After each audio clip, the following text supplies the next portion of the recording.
Last night was an awesome session, by the way. If you guys didn't catch the stream, it's up for viewing pleasure.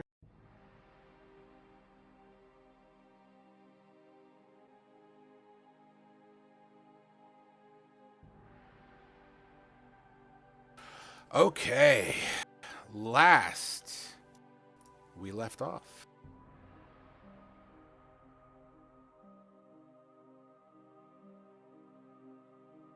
There we go. Sorry, I had to get the right screens up.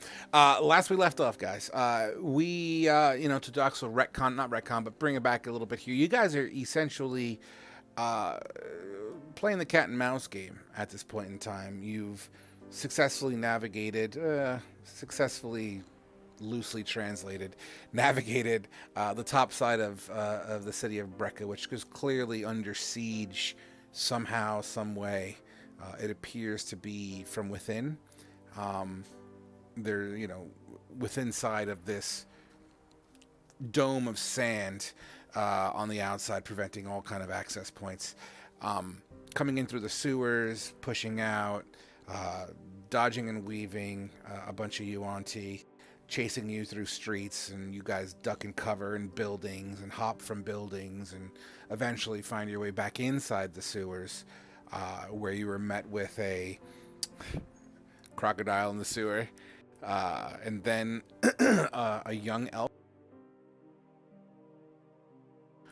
A young elf by the name of Mara, who has indicated to you that this little closet or little hole in the wall kind of room is this kind of kid hideout where they would go down and kind of chill and to escape and, their own little club, so to speak.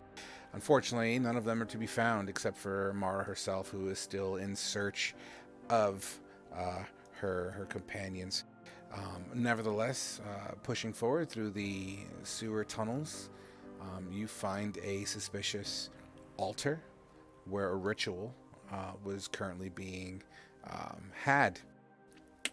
A familiar face lie on the table, an Anatanda, and then upon realization of this, I believe Khajiit leaping like a bat out of hell over this massive hole in the ground, this endless pit of sorts, initializing the combat, which you guys are victorious on. Upon receiving your friend back within the collective, he discovers this growth of scales, snake-like scaly patterns on his persons. We ended with Anatanda shredding or ripping bare-handed chunks of his new scales and chucking them onto the floor, leaving open lacerations upon his body and rips of skin and missing skin. It's at that point in time that the team collectively decided to put him to sleep by magical means. I believe that's basically where we left off. Currently, Anatanda would have fallen to sleep in the exact same sewer that we had left off at, as Motete uses the magical incantation words of... Sorry? Motete uses the magical words incantation that sounds like... What? Could I have some Oreos? Yeah. He cast the spell. Can I have Can I have some Oreos? Dad, can I have Oreos too? Sure. Yay! I'm sorry, what spell am I trying to cast here? Sleep. Oh, sleep. Okay. That's right. Okay. Somnus. The incantation reverberates into this very dank location, and his voice echoes through some of the chambers as the spell erupts from his person and sprinkles down onto Motete, who mid-rip and just kind of falls. He falls in Khajiit's direction. That is one large man falling in my way. And I have to touch him too. All right. Hold on.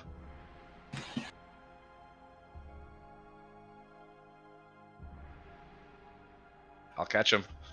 Okay. Try to catch him. You attempt to catch him. Let's see how well you catch him. Why don't we use a DC dexterity check of 13. He's right in front of you. He's a little heavy, but he's 13. Yep. Sleight of hand? Dexterity checks. Dexterity save. Okay.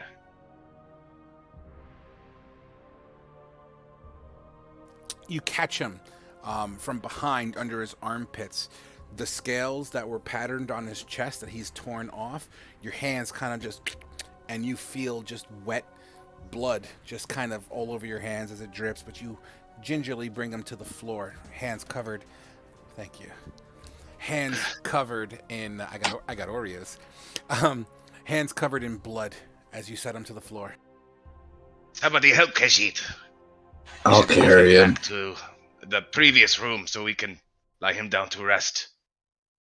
Agreed. And Wrath will come over and kind of try and pick Anaconda's big ass up. With the teamwork of you two together, it's not the most insane difficult task. No rolls are needed for that as you pick them up. I'm guessing hands and feet, or basically armpits and feet. I didn't know if Khajiit was helping me. If he is, then yeah, or if I'm just like cradling him like a big ass baby. Either way works for me. You tell me. Sure. Do you want to help Khajiit, or do you want me just to carry him? We'll have me and some other small guy on one side and you on the other. Okay, then yeah, I've got his my arms are underneath his armpits. Okay, fantastic. And then I'm assuming Motete and Khajiit grab a leg each. Sure. Yeah. Okay, that's perfectly fine. He is heavy, heavier than the average humanoid. He is very tall. In fact, how heavy are you? I weigh 305 pounds. Pretty hefty, not impossible. You know, a little bit of heave-ho and a little bit of teamwork goes a long way. You successfully lift him off of the ground. Because he is pretty much bare ass here, his weaponry is still on the floor. I assume everyone grabs his weaponry? Sure. Yeah. Well, Okay. the other people. Gotcha. You could see the ripped flesh parts. They're still seeping. You know what I mean? It's a pretty decent rip as the epidermis gets pulled completely off, exposing all the capillaries and some underskin tissue, and it does bleed. It bleeds enough to every once in a while where it pools up, it'll drip to the floor as you kind of shuffle him down the hallway. While we're carrying him, does it look like any of the scales are starting to grow back? You look down. I'm not going to even have you roll for that. He's right in front of you. At this moment, it doesn't appear so. Okay. And before I'd have picked him up, I'd have popped one of my lights in my mouth. Perfect. So that way it kind of is like a headlight. Not a problem, and you do so. While they're doing that, Ramilla's getting the body of the priestess and carrying her. Okay. Did she die or did she survive? He died. Yeah, she's dead. Because I know one of them escaped. So you absolutely grab the priestess and lift her up. What do you wish to do with her? I'm dragging her back with the rest of the people. Okay. In tow, and I'm assuming you are also grabbing the weaponry as everyone else is carrying the Goliath. Yeah, I'll use the body as like a makeshift sled for the weapons. Sure. As you drag this priestess, you put all the shit on top of her and you use her as some sort of body puller. I'm totally okay with that. What's the goal, guys? Where are we going to? Going back to Mara's room. Okay. Isn't that right? Yeah. All right. It's the only safe place we know down here. Yeah. Absolutely. You make your way after, dragging this heavy ass as well as a priestess around. Takes a little bit longer than walking. You pass by a couple of those snakes from earlier as they slither past. They seem to be startled at your presence. You dodge and weave and turn and You get to that portion where you have that little channel of water kind of running through the middle of these tunnels, and the priestess is being dragged through and just kind of splashes the water as she's pulled through it. The grime of the floor and the dirtiness of the sewers is very much collecting onto this priestess's clothes, this little white dress of sorts. Can I? Oh, go ahead. Wrath, taking note that Ramil is dragging the dead priestess, is definitely going to look over his shoulder and just ask, Ramil, why are you bringing the dead body? I'm gonna find some answers. Don't worry, I won't bring it in the room. How are you going to find answers from it? She's dead. I'll find out a way. The dead do speak in many ways. That just seems wrong. And then I'll look to Motete. Do you know that one? I would have to examine her thoroughly. Well, But- I'll take a look while you take care of Anatanda, then maybe you can help. Just don't let the child see it. She's been through enough. We'll leave it outside. Don't worry. Okay. Steve, did you pee on the carpet again? That's all I wanted to do, is just ask about the dead body. Absolutely. In this conversation, you guys don't pause your movement. You're having this conversation as you're walking through these tunnels. Eventually, after a couple minutes, you get to a very familiar door, one that has been repatched up, and the door looks to be complete at this point in time. I know we told her to lock it. Let's set on a Tonda kind of to the side and go in and make sure she's still okay. And Wrath will, once set on a Tonda down, Wrath will go and knock on the door and say to let Mara know that it's him, that they're back, that it's okay. You knock on the door, the sound of your metal fist echoing on the inside of the chamber, and you speak those words. Yeah. You don't hear a response. Mara, are you in there? And I'm going to try the door. Is it still barred like when we left it? 100%. Okay. Shit. I'll bang on the door a little bit louder. Mara, it's us. It's okay. It's Wrath, the big robot. Prove it. You remember the shining coin I gave you? And I'll take the one out from my mouth, and I'm assuming there's enough space under the door that I could slide it underneath there. Sure. Yeah. And so you remember, I made two of them. Here's the matching one, and I slide it under the door. Roll me a persuasion with advantage, please.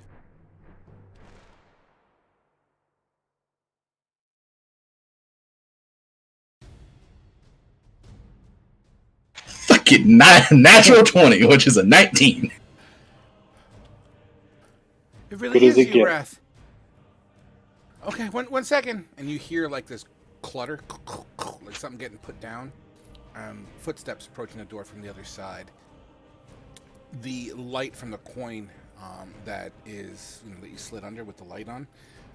You see silhouettes of feet breaking that light as you hear and this latch sliding metal on metal, and then the door kind of just cracks a little bit as all you see is the eye of a young elf peeking out in the hallway. And I'll squat down to where I'm kind of eye level with her and wave. It's like, I told you we'd come back. I was scared. I'm happy you're back. We have a friend that's with us, but he's pretty hurt, so we're going to come inside and see if we can fix him. And I'm going to push the door open. Mara kind of goes back to her little closet corner where she feels safest. There's this tattered blanket that's there. She kind of picks it up and puts it over her shoulders and kind of drapes herself as she seems to be just slightly chilled. Who's your friend? His name is Anatanda. He's a very large man that's strong warrior, but he's been through a lot, and we need to help fix him. What do you mean fix him? What's wrong with? Oh! As she kind of gazes at his chest and arm, seeing him bleeding. Well, I thought we set him down outside. She goes outside to look. Oh, she did go outside. Okay. All right. Yeah, he got hurt with a fight between us and the snake people, but he's gonna be okay. Let's get you inside, and I'll kind of start trying to guide her inside. Okay. 100%. As she follows you. Don't die, frog. Spicy went down the wrong tube. Sorry about that. You're good. Absolutely. So she follows you guys inside, and she kind of continues. She goes to her corner, starts dinking around with some toys and maybe like a stuffed animal, keeping the crossbow very close to her. And then I'll go back outside and help bring Anatonda's big ass inside. So now what do we do with him?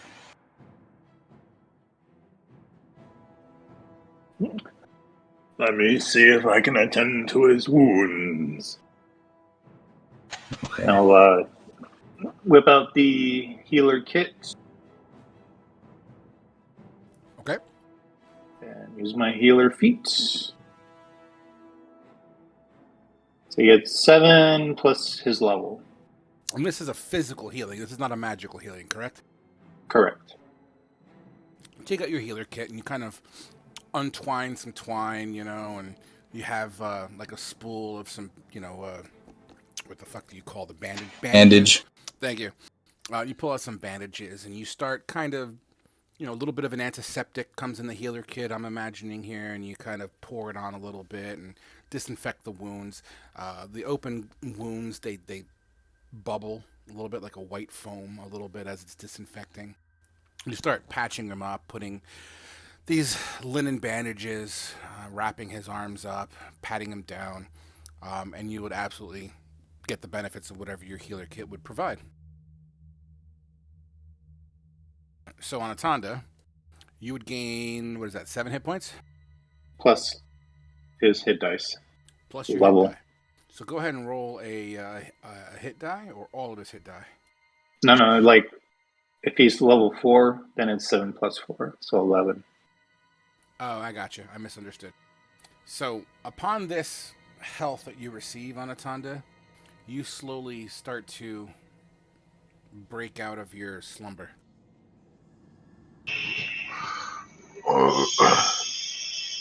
No. No. Easy, tall one.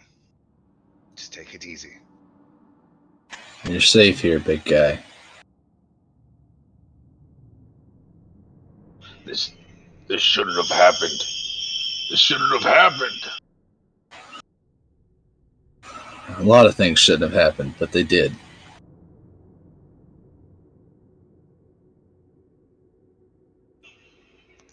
Would have been better off left there. But thank you. If we left you, Go ahead. say if we left you there, you wouldn't be able to get payback or see your family again, or redeem your honor that they took from you. And we will find a way to fix this. Have no worries. Mm-hmm. Honor, family, none of that matters now.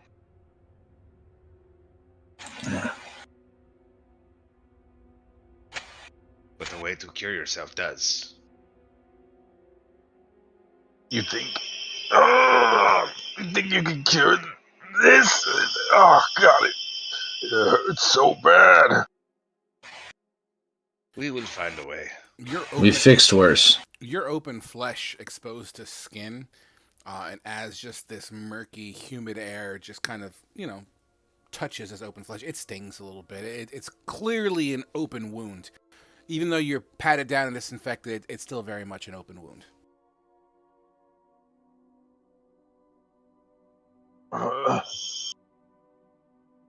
Don't. Careful. Oh God. Mara, comes behind you, Anatanda, and kind of like comes across to your left shoulder. This young, elven girl, and she kind of holds out an object for you to grab. As you look down at the object to focus on it, it's literally like a little rag doll. It's tattered and dirty, having been in the sewer. But she hands it to you like the head of the doll is kind of like draped over her fingers as she's holding it to you. I'll like kind of like raise my head up a little bit and say, What's. Who are you? And what's this? Just to make you happy. I'm Mara. I was told that you're a friend.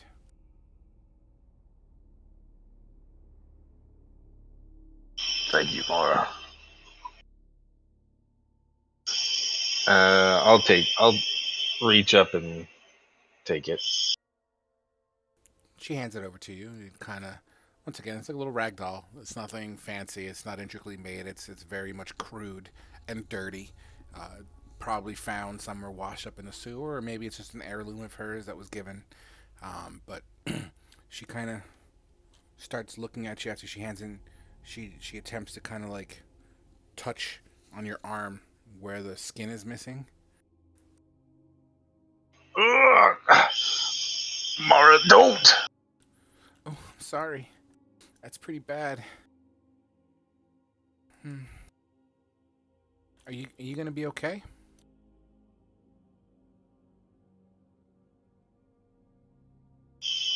Trying to not scare this little girl, I'm gonna reluctantly look at her and go,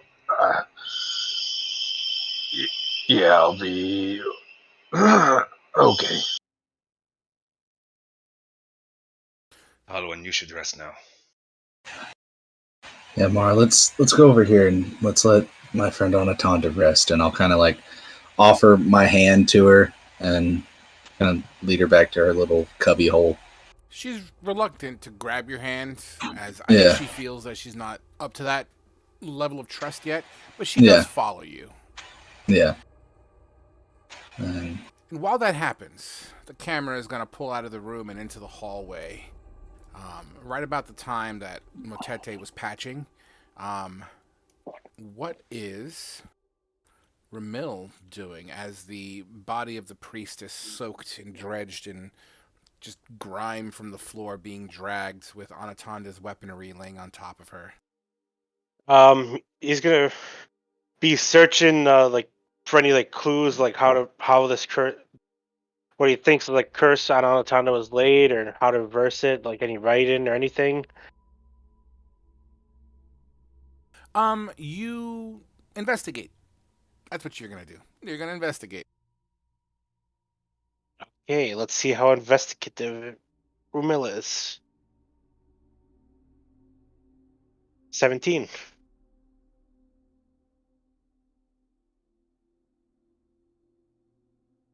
With a 17, you remove articles of clothing off of this priestess. Her body is very much scaly in nature, very feminine still, but like a full, as if she was wearing a snakeskin suit. Very, hugs her contours, very feminine in appearance, except a snake head.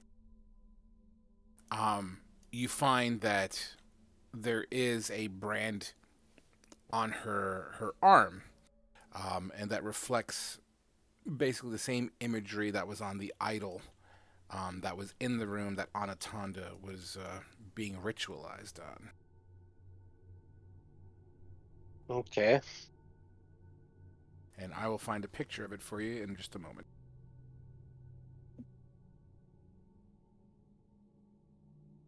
Nevertheless, what is Ramil doing at this moment? He'll probably take a sketch of that item, just a rough sketch. Then he'll also cut the mark out of the body and then just Out of sheer anger for what happened to his friends, he just takes out a dagger and just starts stabbing the body, swearing in Elvish.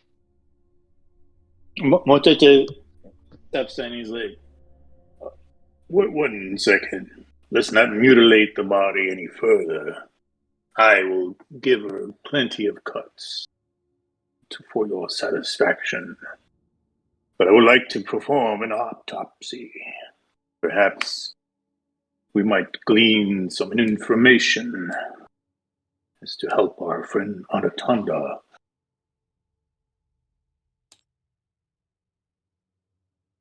If that is okay with you, Ramil.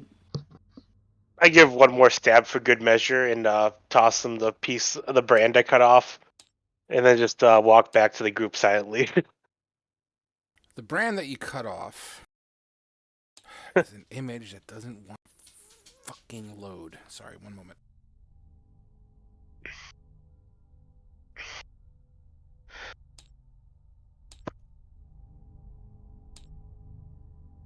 All right, I put a picture on the wall. It's a little blown up, so it's a little pixelated, but it generally looks much in the shape of that, and it seems to be like more of a scarification than a tattoo.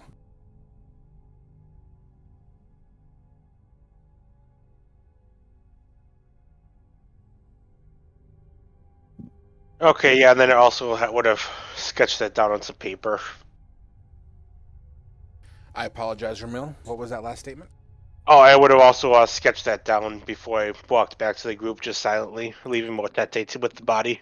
Absolutely. As Ramil enters the room, you stare, Matete, at this mutilated body as it has been stabbed a couple of times. As you approach it, it's still very much a fresh kill, and the blood seeps from the wounds. okay. He pulls out his scalpel from his healer's kit, and with a rare smile on his face, he begins to perform an autopsy on the body. Okay. Okay. Let's see the effectiveness of. You're proficient in medicine, right?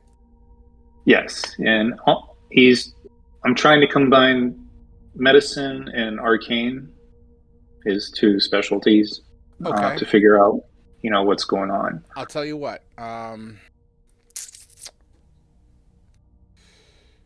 know what the medicine's going to take care of, and you're just looking to see anything inherently magical with this creature with the arcane?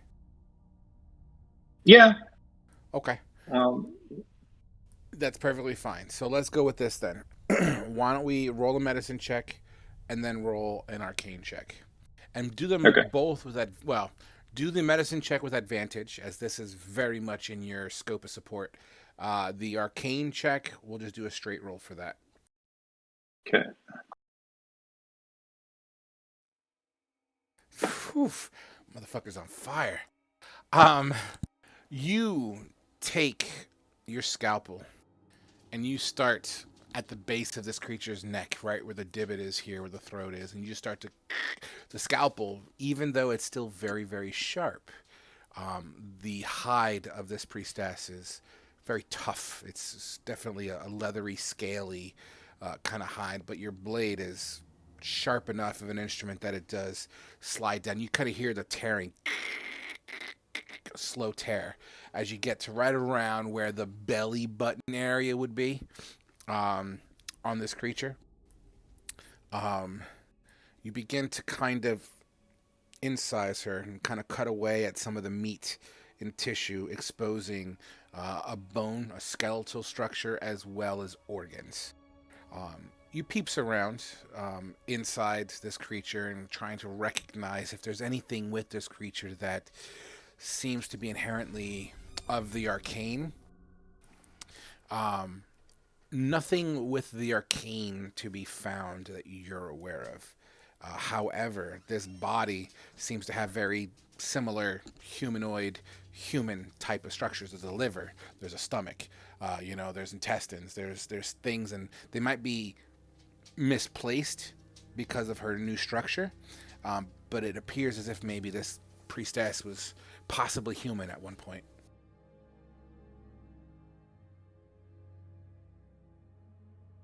All right. And then he furiously takes notes of what he's discovering. Absolutely, 100%. Even with that medicine crit, what you also would see, yeah, what you would also see, because as you're cutting open, you see two glands at the base of the neck. They're like orbs. And these two glands, they seem to be not iridescent, but a very thin membrane that's practically see-through, and there seems to be like a liquid on either side of them on the inside, which has a hue of like a tinge of green to it. Okay, he's gonna cut those out and assume that they're poison of some kind, and then he's gonna put it in like a vial. Absolutely. You do so with that crit. You poke a hole, you kind of seep it through, and you now have a vial of green fluid. We'll call it for now.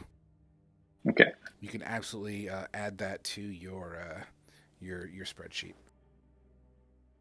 And you know what?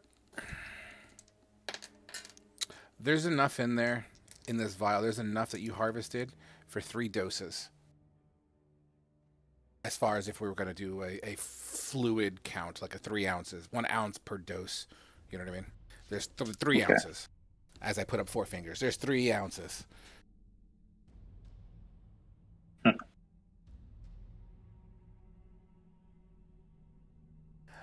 And All right. what does Y'all Motete can't wish hear to me. follow up? Let someone else do something while I do that. Sure, not a problem. As Ramil walks into the room, Ramil, you would see everything. You would see Wrath and Mara kind of go to the back where the closet is. You see Khajiit fairly in decent proximity to Anatanda, as Anatanda seems to have just come out of this magical sleep state. Yeah, Ramil, what do you want to do? He just slumps down in a empty corner and just starts running his hand over something under his robes. Absolutely. As you walk past Anatanda, give me what's your passive perception, actually? Get that here real quick. Passive is 11. Fair enough. You walk past Anatanda, don't say a word. You walk past Khajiit, and you hunker down in the corner, as you said. Khajiit, what's your passive? Passive perception? Yizzer. 15. I'm sorry, I missed that part. 15. 15. As Anatanda is kind of coming to and, doing Anatanda-like commotions, you can't help but notice that in the middle of Anatanda's forehead, there seems to be a small brand in the middle of his forehead. Although you didn't see what Ramil peeled off, but it would be in the same shape as what you see on the wall here. Is Anatan, are you passed out? But would be working on it. Would be working on getting all my things together. But like I'm staggering around like a big oaf. Like I'm not, all there yet. What did they do to you, Tall One?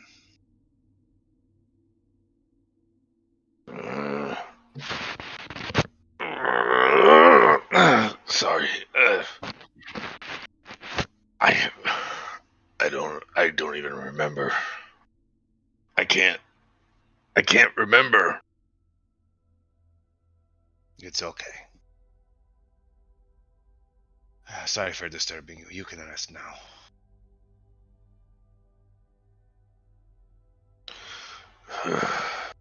Time passes. At this point in time, enough time has passed where Motete has entered back into the room at this point. Hands slightly spattered, but fairly clean. What's the plan? I mean, first of all, you guys would all benefit from a short rest at this point. So if you guys haven't taken those liberties, feel free to do so. I think if everybody's down for this, I think the idea was to do a long rest. Yes. To get Anaconda all recovered.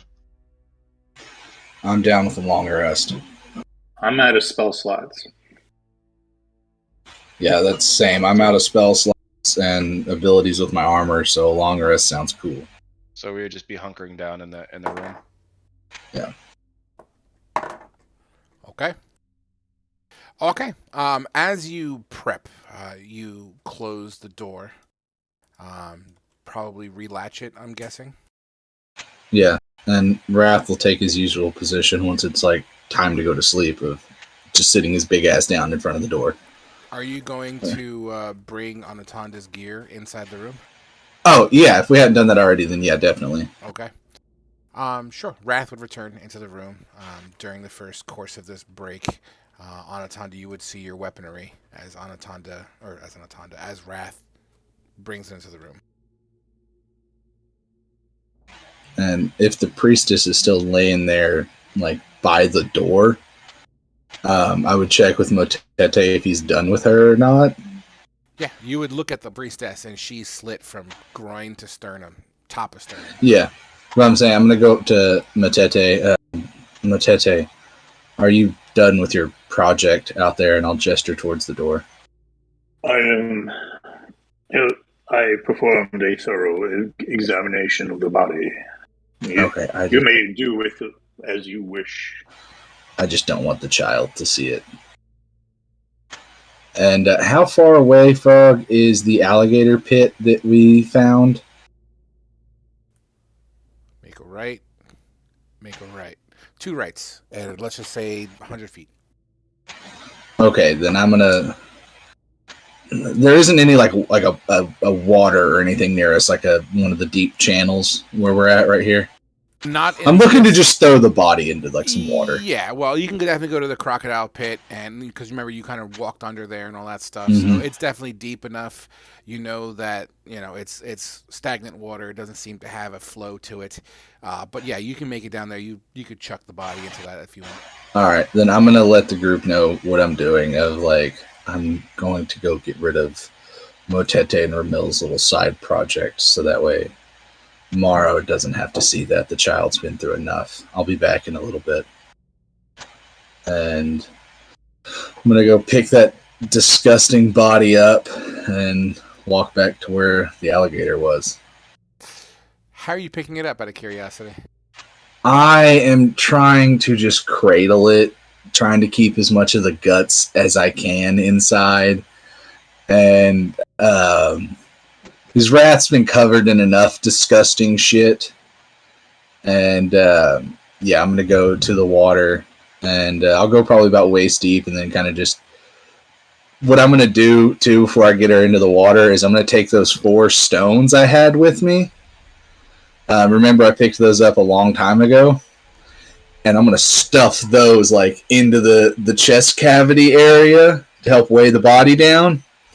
And just toss it into the water. Because they were like 2 or 3 pounds a piece. So all total, it's like 12 or 15 pounds. Yeah, I got you. And just let it go. Sure. And as you cradle the body and kind of just let gravity take its course, the body, a couple of bubbles from inside the body kind of just bubble up. But the body effectively disappears after like 5 feet deep as this water is still very murky. Yeah. So yeah, that's my next thing is like, is this water, like, I know it's probably not like super clean, but it's not like stagnant shit water, is it? I mean, it's sewer water. It's not okay. Like, it's not exactly like the pools of shit you've been walking through, but going back, you can tell this sewer, depending on the weather, floods and you know what I mean. So the flooding just shifts stuff around, you know what I mean? So it's difficult to say, but this water definitely appears very dirty, very murky. I wouldn't compare it to the river of shit, but it's definitely something you don't want to fuck with, I don't think. Okay, because I was going to see about, like, it's clean enough. I'm at least going to use it to rinse some of the shit off of me. Yeah. Like the blood and everything else, just to kind of clean up a little bit. Like, and I know that's not the right word for it, but I get what you're saying. You have the coin in your mouth still? Yeah. You bend over and you're washing your hands off, your metallic hands, and For a moment, you look at your hands as you have the coin in your mouth, and you just see the metallic hands. What are you thinking right now? Wrath is thinking about a lot. Because life is being weird for him right now. He's found this new group of people that are they're the closest thing to family he's ever had, closest thing to friends he's ever had. The only person that was family he watched what he thinks die. He's not sure if he's dead or not. And just that this is a lot and that he's trying to still process everything, but that he knows he wants to keep them safe and do what he can to keep people safe, but try not to become the monster that the people that created him wanted him to be. What color are your eyes right now? Now that we've got Anatonda back, they're starting to change. They're not fully blue yet, but they're definitely getting, like, I would say they're kind of flickering back and forth between blue and red. So, with your permission, I'd like to flavor something, if that's okay. Yeah. As you were washing your hands and you acknowledge your metallic hands, and clearly you're not human. You know, in the water, the murky water, although your hands are way cleaner than they were, it's still dirtier water, but it's not like mud. So the water is just dripping, and it kind of creates ripples into the stagnant water that you're kind of rinsing yourself off in. And as you're looking down,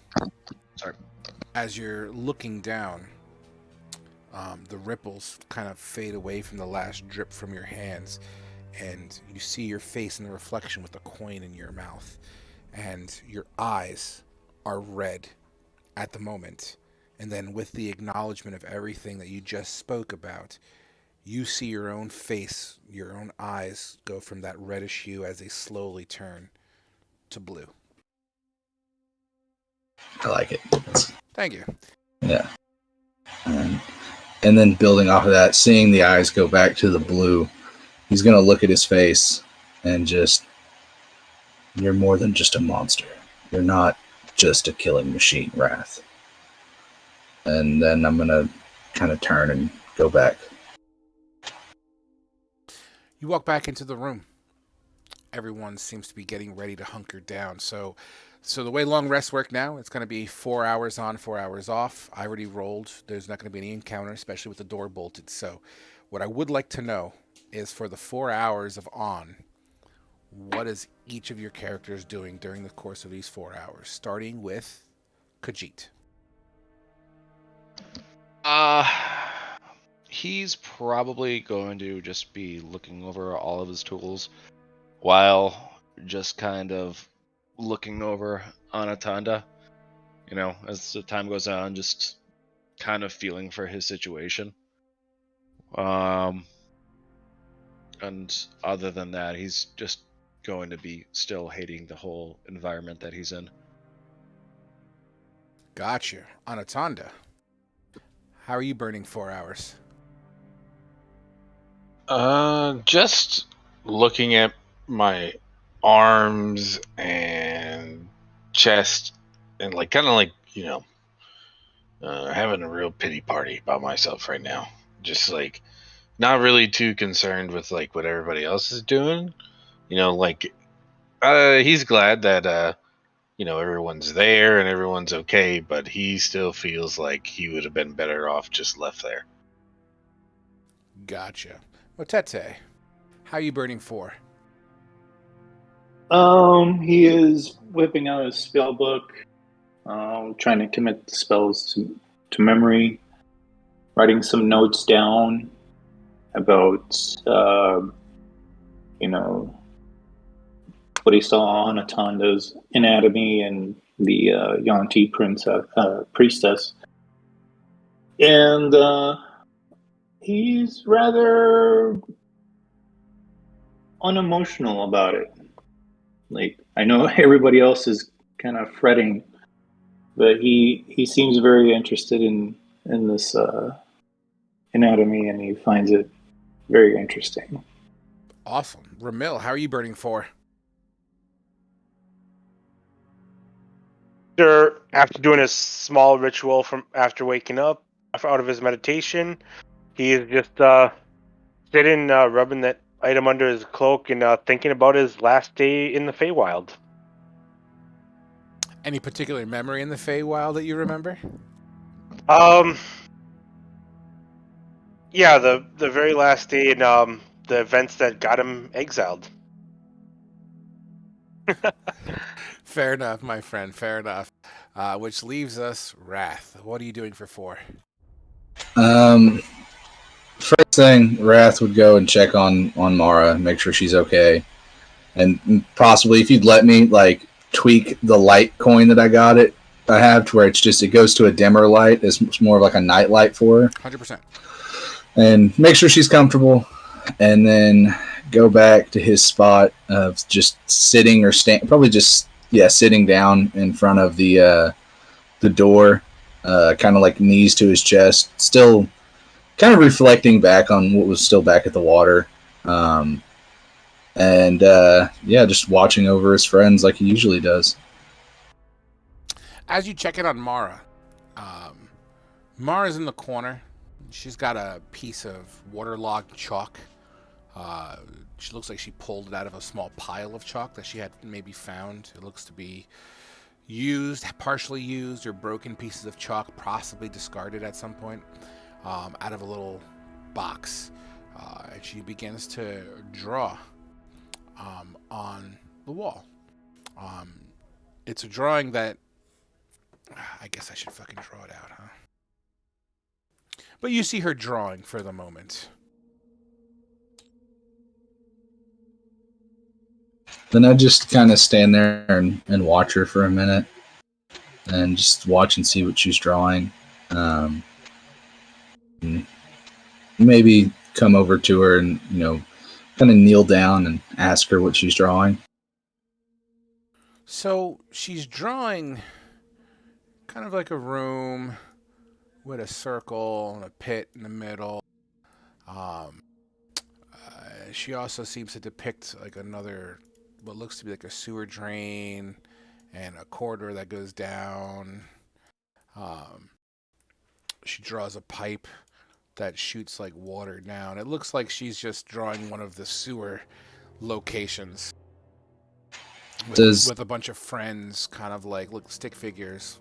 Looks like they're either playing around. One of them looks like they're spitting into the well or tossing stones in there. Does it look like the room we found Anatonda in? Because that's what it's kind of giving me vibes of. It seems to be very similar.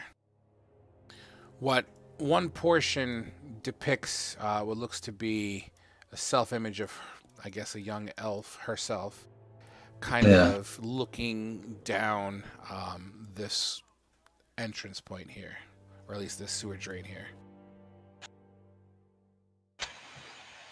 Mara, what are you drawing? Where is that at? Oh, we call that the singing well. You talk into the hole and it echoes back and you can hear yourself. Oh yeah? Does it have like a little walkway thing over the top of it a little bit? Oh, we've never been down there. It's dark. Oh, okay. But yeah, we used to sing down there all the time. That was our special code. Oh yeah? What would y'all... Do I get to know what y'all sang, or is that still a top secret? And Wrath will kind of wink at her. That's only between friends. Ah, I understand. Well, maybe you could show it to us. Tomorrow, maybe? You told me not to leave the room. I'm kind of scared. Well, you can't live in the sewers forever. But we might have to go out and try and find some stuff, and then might have to find a way to get you out of here, because this is no place for a little girl to be. Why would you want to leave? They're up there. We found a way to get out of the city. We just have to find our way back to it. Because that's how we got into the city. Oh, where did you come in? We found a way in through the drains from the port, from the ocean. Ew. Yeah, it wasn't very fun. But luckily, I don't have to breathe. And Wrath points at his closed nose slits and kind of flickers them up and down. Yeah, but I still have to smell you. I know, I probably don't smell that great. He'll feign like sniffing his armpits. Well, I mean, if you go, what's going to happen to me? Well, that's why I'll talk to my friends and we'll see if we can think of a way to get you out of here. Because we have a friend on the outside of the city that I think you would like. But just not me, right? You're going to look for Luca and Millie, right? Oh, yeah, absolutely. We're going to try and help as many people as we can and try and find your friends. But to do that... She smiles with her teeth.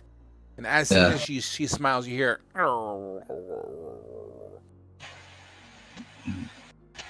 Do you still have that honey that I gave you? That was Titus's honey. Well, I think it'd be okay if you ate some of it. I don't think you would mind. No, I'm saving it for Titus. He will come back. Okay. Well, you have to eat something. And I'll tell her I'm going to be right back. And I'm going to go to like one of the other party members that have to like have food and ask them, I need a ration. Mara's hungry. I don't have any food on me. Gajit is just down to his 2 rations. We haven't had any shop to stop by to resupply anytime soon. Sorry, you were really broken up. I couldn't hear what you said. Did we not butcher the large crocodile? We did, I think, didn't we? Yeah, we did butcher the alligator and made food out of it. Or no, did we just cut its gut open? I believe the gut was just cut open. I don't remember flanks being cut from it, but technically the carcass is still there. Go. Was the alligator? Yeah, was the alligator still there whenever I had went by it? If we're to retcon that, I mean, you wouldn't have missed it. It's fucking huge crocodile. So I'm gonna say yes, you would have seen it. However, upon seeing it, you would also have noticed a decent amount of wildlife digging into it. Well, I was thinking that I have a way of purifying the food for us. I doubt the crocodile's still very healthy to eat right now. And we can find a way to make a fire out of torches or something. But she's a little girl, and I don't want her to go hungry. Just hearing this without saying a word, he just walks over and hands her a day of his rations. Rumil does. Okay. Which is just some elven bread. So she looks up at you and, acknowledging elven bread, she munches on it pretty vigorously, and kind of under the chewing, you hear the mms under it. A couple crumbs kind of fall down her lapel and her shirt front. Thank you. Rumil just kind of tosses her hair a little bit and goes back and sits in his corner. Wrath would pat you on the back as you walk by and say, "Thank you, Ramil." He just gives a little grunt of acknowledgement. In the morning, we might try and harvest some of that alligator, and I'll do what I can to purify it, and we can try and cook it so we have some more rations. For you squishy meat sacks. And Wrath will kind of chuckle and then go back to the door. Yep, and Mara would go back to her her picture on the wall as she gets more intricate with this image. I've heard the tail can be quite succulent. I wouldn't know, but I will definitely make sure to just chop off the tail. Are you doing that now or after your? No, long rest? I'm doing that in the morning. I am not about to try and butcher an alligator right now. Sure. Let me roll something real quick. Oh, no way. Okay. All right. So you guys. There was a second alligator, and it just came and ate the last one. I honestly, I'll tell you what I just rolled. I rolled how much of the carcass is going to be devoured between now and when the morning wakes up, because Yeah. sewer rats. I literally rolled a 99%. Oh, swear shit. to God, I rolled a 99%. Okay, I'm kind of confused on how this new long rest stuff works. For 4 hours, can we still do stuff, or does it have to just be like sitting around talking for 4 hours? And No then activity or light activity. Light activity is the awake time. So you can read, you can write, you can do random stuff that doesn't exert any energy or force. so Anything outside of that, like butchering a crocodile, yeah, would break your long rest. So, okay. So Frog, yeah, I I'd just got a have to wait question till. with this, because I don't think I covered it. For the elves long rest, it's only a 4 hour. So it'll be because essentially thematically So, it's half. So you just need 2 hours of no activity. And then, so what about for Wrath? I only have to have 6 hours for my Sentinel's rest. So I would just have to have 3 hours of no activity. No, because it wouldn't be a half. You'd have 3/4 of whatever 4 would be, or 3/4. Go ahead. What are the? So I'm sorry. So as far as I understand, it's just the reduction of the time, or is full heal not a thing anymore? No, it is. Well, not a full heal. So here's okay. I put a little thing on the board here to represent it on the summary page. If you hold Alt on it, in its form, a long rest is 4 hours of no activity and 4 hours of light activity. So it's still 8 hours. And we're going to apply those racial buffs, to the no activity part. So the Sentinel for no activity instead of the 6 hours, we'll just make it 3 hours. Yeah, so you were right. So 3 hours, and then for the elf, just half of the 4. So we'll just say 2 hours, thematically speaking. For now, if we need to tweak it, we need to tweak it. It's not a big deal. You'll be able to spend your hit dice during this long rest. Yeah, you'll be able to spend your hit dice during this rest. For the first 4 hours, you regain half your hit dice pool, and that's on the 4th hour. So after the first 4 hours, you gain half your hit dice pool as you normally would in a long rest. And then the second, you would regain all your spell slots as you would normally do with your long rest cooldown. So hit dice at half through, full long rest benefits, minus the full health after the second 4 hours. I don't know if I explained that clearly. Let me know if you're confused. So we only gain our half our hit dice in a long rest? Correct. If you were to get a full rest, that's when we regain all hit dice and recover all spell like a normal thing. So because you're in an uncharted world and land and it's kind of sketchy, you're getting a long rest. You're not a full rest. And we can use our hit dice to regain missing health. Correct. 100%. And you also regain half of your hit dice pool as well. Okay. Because I forgot to roll hit dice earlier when we did the short rest thing. That's fine. Yeah, a full rest is basically going to act as the old long rest. A long rest is basically a buffed up short rest, and a short rest is only 10 minutes long. Just kind of adds layer, that's all. Okay. Since I only have to be inactive for a shorter amount of time, would that increase my odds of finding more alligator, or is it all going to be gone still?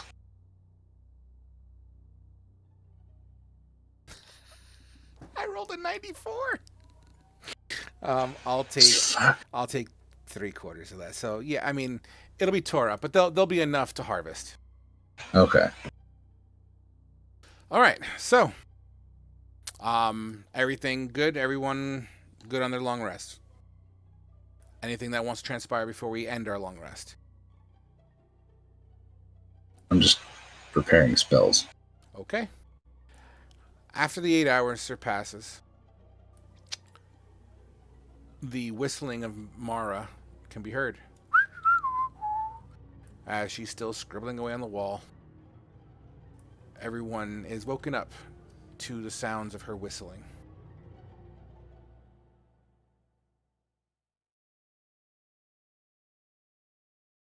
Khajiit, you could hear scratching from the other side of the door. Large scratching, small scratching. Small scratching. Oh, DM, I did swap out one of my cantrips. That's fine. Sure. I swapped out Mending for Minor Illusion. Okay, beautiful. One of my favorite spells, by the way. But continue. He'll go check out the door. He'll slowly get up and walk over there. Sure. As you go up to the door, you can still hear the scratching and what kind of sounds like on wood. He'll unlatch it and just crack it open just to see if you can see what's out there. Yeah, you got dark vision?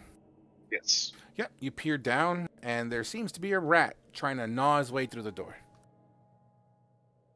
As you open the door, it kind of startles the rat a little bit. And it kind of scurries down the hallway. Okay, I'll let it go. Don't really want rat for breakfast anyways. Absolutely. All right, guys, what's the plan? Would y'all like me to try and go find some see if I can get any of that alligator so we have some more food? I can do stuff to purify it. I think we need to go back to that chamber we found Anatanda in. Well, we can do that. This will only take me maybe an hour at most.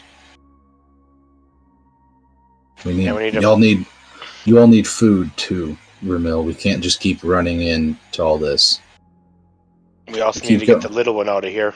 We do, but if we keep going off half-cocked like you keep doing, we're all gonna die. We're all already dead anyways. You know, if you make it, I saw soldiers coming through the sewers once. Usually they come straight from the palace. I don't know exactly where they came from, but if I saw them down here, yeah, Titus and I were talking about it. It was really cool. You know, we had to hide behind the corner here, but they marched through. How long ago? And do you remember where at? Oh, this is when we first found the place. Ooh, a little while ago. It was before we told Millie about it. So these are regular soldiers and not snake soldiers. Did they look like soldiers? Did they have the uniforms of the Brecca soldiers, if you know what that is? And I'll take out one of the tabards. Absolutely, I live here. I know that symbol. Mm-hmm. Yeah, they came through. They were kind of in a hurry, but it's so weird seeing them come through here. I don't know exactly where though, but I do know that there's these pipes and sewers kind of go everywhere. I guess I would safely say that they would probably have access, but I'm not sure. Worth checking out. My original design feature for me was to kind of do stuff like that, infiltrate behind lines and wreak havoc. That sounds like something an enemy force would want to do to a fortified city. Invade from a surprise location and wreak havoc on there. So I don't think they were Brecca soldiers that came in. Child, can you show us where you saw these soldiers coming from? Sure. Right, we were in the room here, the door was open, and we were playing in the corner. But we had to shush as they walked by. They didn't see us. At least I don't think they didn't see us.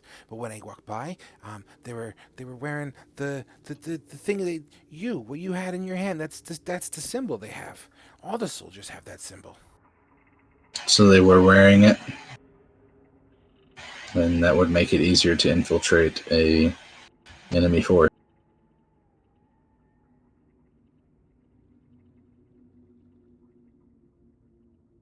But they came from that way. They were walking this way, but they came from that way. And she points to the left is where they were coming from, and to the right is where they were walking to.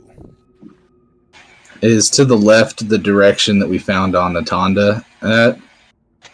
Or if we came out of from the direction she's pointing, are any of them in the direction we went to go to find Anatonda? Yeah, 100%. I mean, this just happened 8 hours ago, right? So yeah, I mean, she points that way. You recognize that was a direction that you found Anatonda. So the direction they came from is the direction we found Anatonda in? They would be, in her description, she would be walking towards the crocodile carcass. They would be walking towards the crocodile carcass. Okay. And so, all right. So the opposite direction.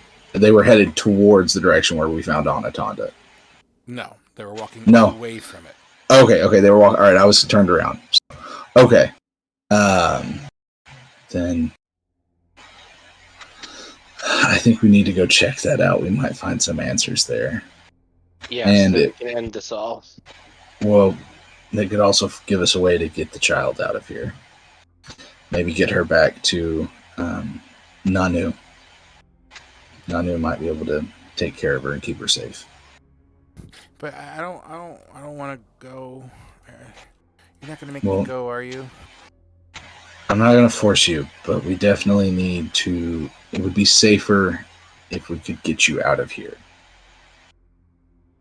If your friend still looks like he's in hurt and pain. Yeah.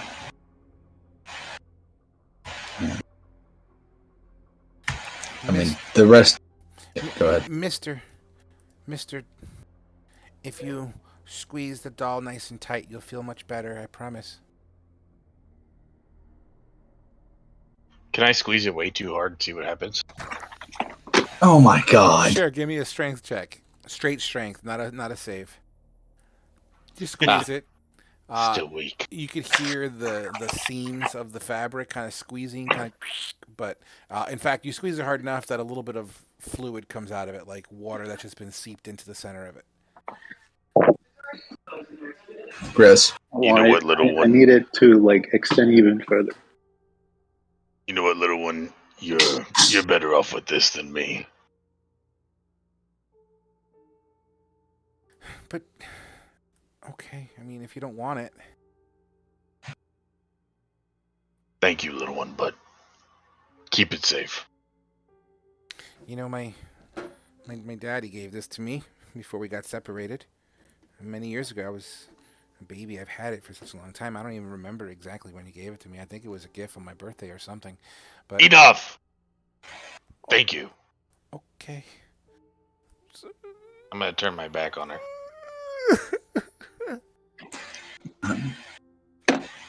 He's been through a lot, Mara. And anybody else want to talk to him about that? Listen, man, he has daughters back home, and now she's telling a story about her dad. I ain't here for it. Almost like I intentionally brought that up. I am not here for it right now. Wrath is going to go up to Anatonda and hey, the fuck, man? She's a child. And she's scared. You wouldn't want someone to treat your family like that. You've never treated a kid like that before.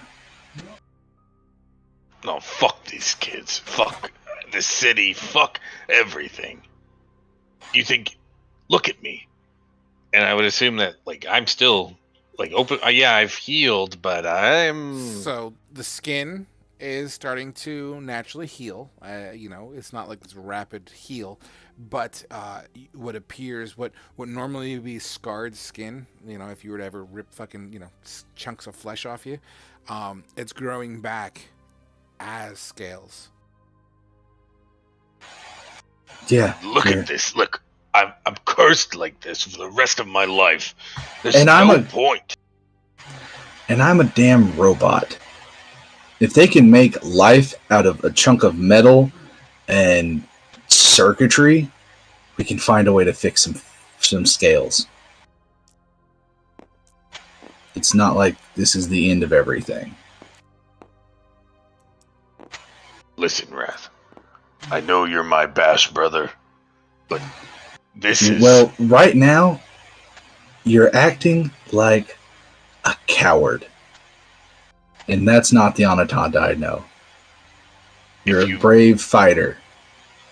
If you would call coming to my senses being cowardice, then so be it. Yes, we're in a challenge right now, but we've overcome other things. You survived the desert. Should we have just gave up and left you to the buzzards to end you there?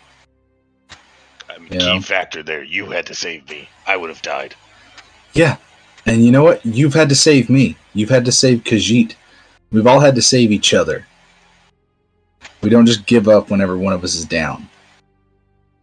We're a team, remember? You even said we're friends. Motete, Khajiit, and Ramil, I mean, you guys absolutely hear this conversation happening in open air. This is not like being whispered or anything like that. Where are you guys at with this conversation? Khajiit is willfully remaining silent and just watching this unfold. He's just kind of studying the whole scenario. Well, Tete kind of just sighs, and then, he feels like he just can't say anything to Anatonda, and he just kind of thinks he'll eventually get over it. What about you, Ramil? Ramil's just gonna go up and slap Anatonda. Absolutely. And tell him, once you get knocked down and lose everything, you just gotta get back up. That's what I had to do when I got here. The hand just cracks across your cheek. No damage done. This is more like, wake the fuck up, bitch. So that happens with the words you just heard. I'm gonna, jerk at him like, you motherfucker! Wrath is going to poke him in the chest whenever he goes to try and jerk. What do you mean by poke him in the chest? Just straight on, as he goes to jerk forward, just finger right in the tender meat. So you're trying to antagonize him? No, just kind of trying to stop him. But, So Wrath but also shock him out of it. So Wrath attempts to distract you from doing something stupid by touching the tender chunks of missing flesh. I'm gonna grab him by the wrist, and I'm gonna make it so instead of it just being a finger, it's gonna be his whole palm, and I'm gonna say, "Fucking do it, do it." There's the Anatonda I know. See, you're mad now. Use that anger. And, I'll fucking use his fucking anger. Yeah, go pick up your fucking toy, put your fucking armor on, and let's go smash some stuff. Please remember, Gallagher's a toy. And it's an adorable toy. It's not a fucking toy. Then prove it's not a toy. You know what? Maybe it is a toy. So how about, you know what? Give me your fucking arm. I'll show you what a fucking toy looks like. Oh, we're making jabs at my missing arm again? We already know it's rusty and worthless. Go put your damn armor on. That's still in Ramil's backpack, is it not? No, it's in Wrath's backpack. Okay.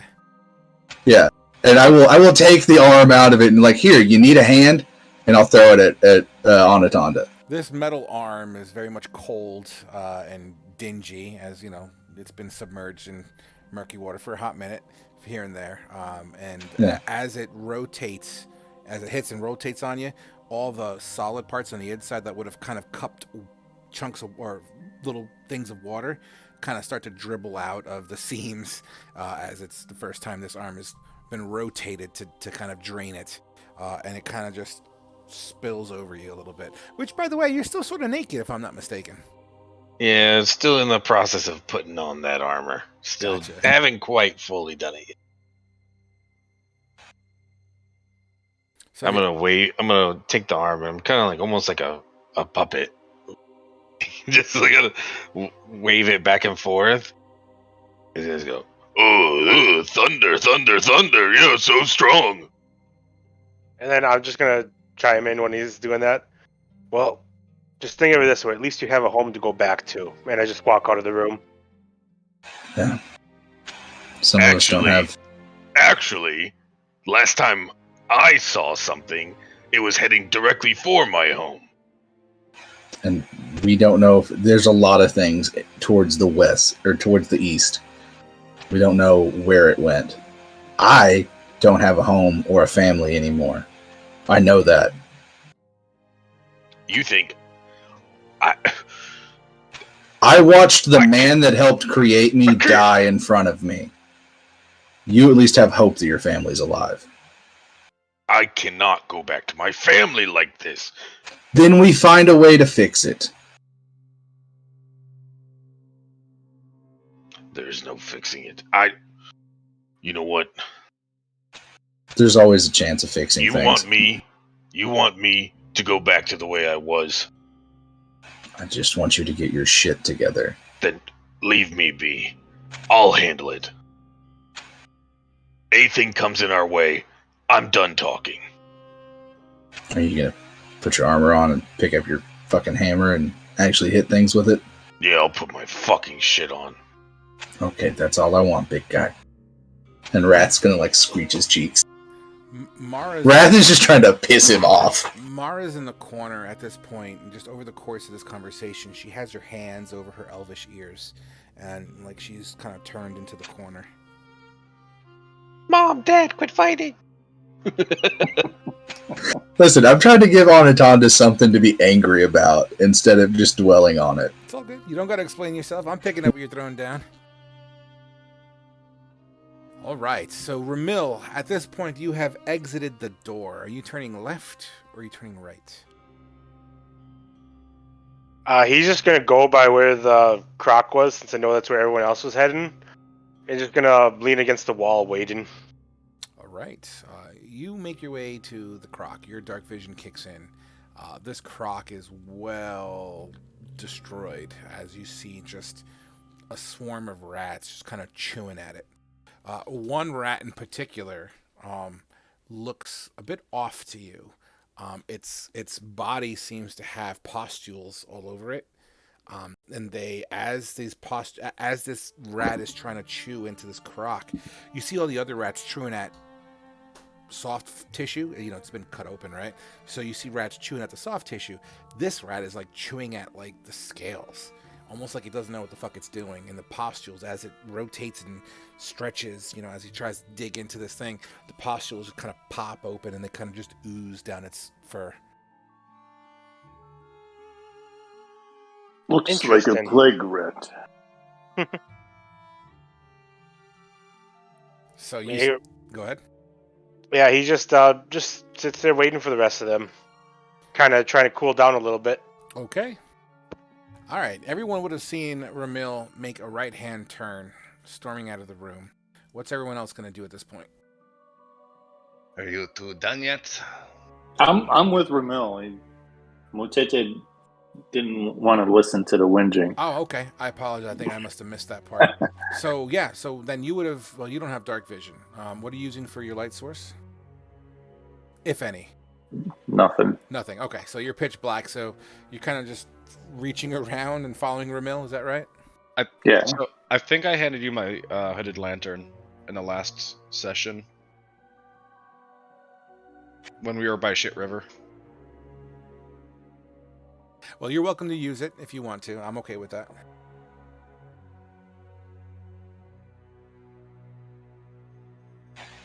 Okay. So, they're chilling out there. What's the deal with Khajiit? He's just hanging back in the room, and just what he said earlier. Are you two done yet? Can we move on? I'm just gonna snarl. When I think that's it. When you snarl, you know what? Give me a performance check to represent something, please. You're gonna scare a child. When you snarl, you kind of, instead of going, you know, it's more like a. Oh, fuck me. Do we pick up on that? You know, what's your passive perception? That's definitely over a 10. So yeah, you would 12. You would have picked up on that. Look, Tal Rune, if we make it back topside, large cities have temples and places of worship. They might have potions that could help cure your ailment. Wait, I can't because all I'm thinking of is fucking dodgeball. Just. I just love the fact that I keep on layering this shit situation that Anatonda's in, and every time he goes, oh, no. I'm sorry. Continue. I apologize. You know what? I don't need a fucking potion. I'll just keep tearing this shit off every chance I get. Sooner or later, Hooded One will run out of bandages.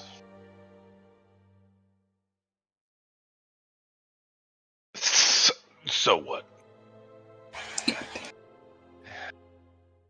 Was that a stutter?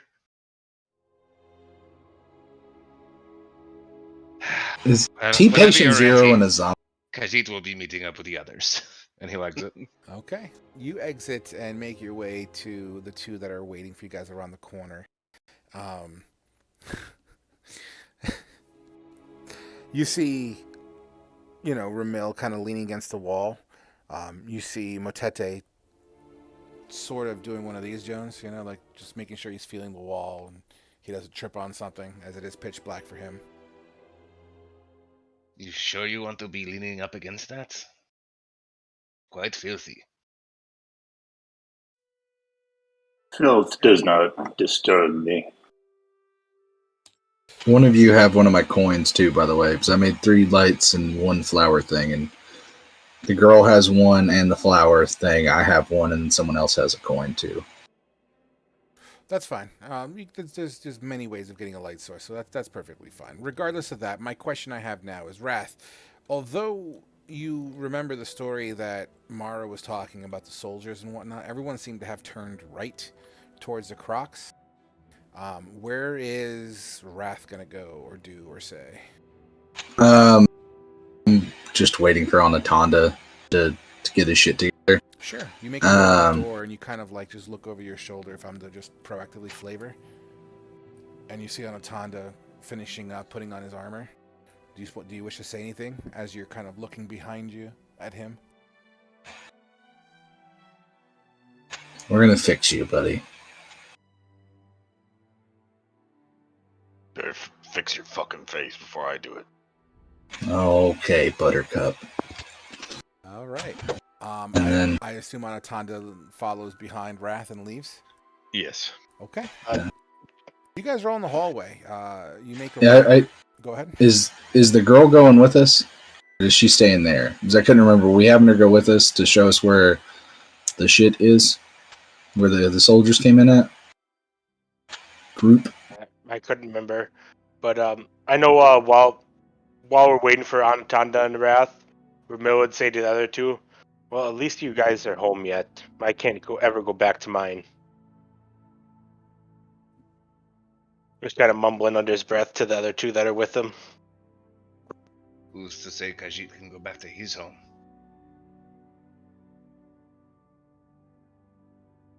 Then Ramil just says, well, at least you're still on the same plane. Khajiit's homeland might as well be in another plane. It's not someplace you can really go to now or not even in the near future. Well, that makes this party as much my home as yours then. So it would seem. I mean, that's it then. That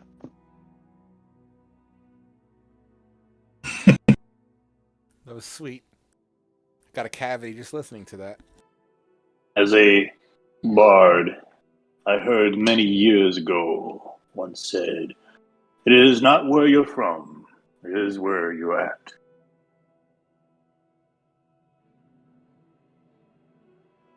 Where you're What? at? What country music song did you steal that from? It's actually from it's a rap song. Did you say it's where you're at?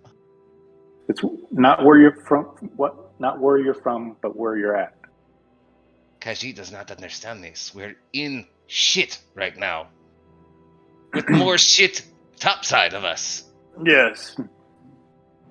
Keep focus here. Now. Move forward. Yes, out of the shit. If need be, yes. So, following up on Rath's question, there was no immediate plan for Mara. I'm assuming she's staying put, and that being the assumption, as you guys exit the room, the door behind you would close, and you would hear the latch attach itself. Okay, that was just my thing. I was gonna make sure she knew to lock the door back. Yeah. All right, guys, are you heading the Crocodile Way or the Anaconda Way? Oh, sorry. I thought we were going back to the priestess room. That would be the Anaconda Way. We want to harvest food, or do we want to go back towards where we found Anaconda? Khajiit is not touching that. Well, I have a way of I can make it edible. What? The You've pilot seen rats? You've seen me do it before with water, and I can do it with food too. Where I There's purify nothing left. it. It's just a horde of rats. Did you say there was like a little bit of the carcass left? Yeah, there's some chunks of meat. There's definitely, you know what? How many fucking rats are digging at this bitch right now? You're looking at a minimum of 61 rats. One of them seems to be very bulbous and pustule ridden, which seems to be chewing on the outer scales and not the soft flesh. I mean, last time you did that with water, it still tasted like shit. It kept you alive, though, didn't it? It did, but I don't want to see what that would taste like, even though it's a safe. fucking critic. Listen, robot, you don't have to Y'all eat this shit or taste it. Y'all are some ungrateful biological garbage cans, okay? I should have left some of you to die. And Wrath will start walking away from the carcass. Yeah, likely me. Should have left me. I could let Khajiit fall from the spider. I mean, I would have taken a fall from the spider over eating this shit. Normally, I would take you up on that offer, but that one rat concerns me. Yeah. And it might be beyond your ability to cleanse. I'm actually curious. Oh? It's free of poison and disease. With purified food and drink. A 5-foot cube. Okay. So what's the plan? You gonna go for the meat, or are you going to... No, the whole party bitched about it. Wrath is done with that idea. All right. As you turn around and start making your way down the Anaconda path, we'll call it. I assume everyone in tow? See. Okay. You kind of go back through those tunnels. Very similar. You see the scuff marks of where the priestess was dragged. You see just like this, little small trail of some blood that's spattered about, probably from the dripping of Anaconda's, mutilated self. Continuing pushing forward, those little snakes slither in the corridor itself. The rounded area, is still dark and dank. You feel the breath of the air pressure kind of still pushing past you here and then, depending on, whatever's happening at the entry points where the air would enter.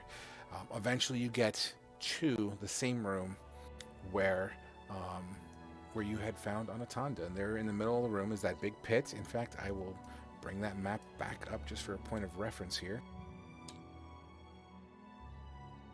But you would make your way back to that room, and it's everything in its former glory. Man, there's still bodies strewn about of the Yuan-Ti females that you guys had slain. still very much a fucked up altar that's there. And why can't I find the map? Please hold.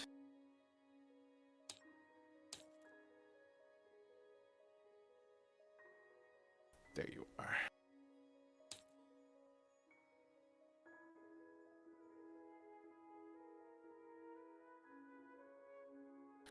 All right, the map should be loading now.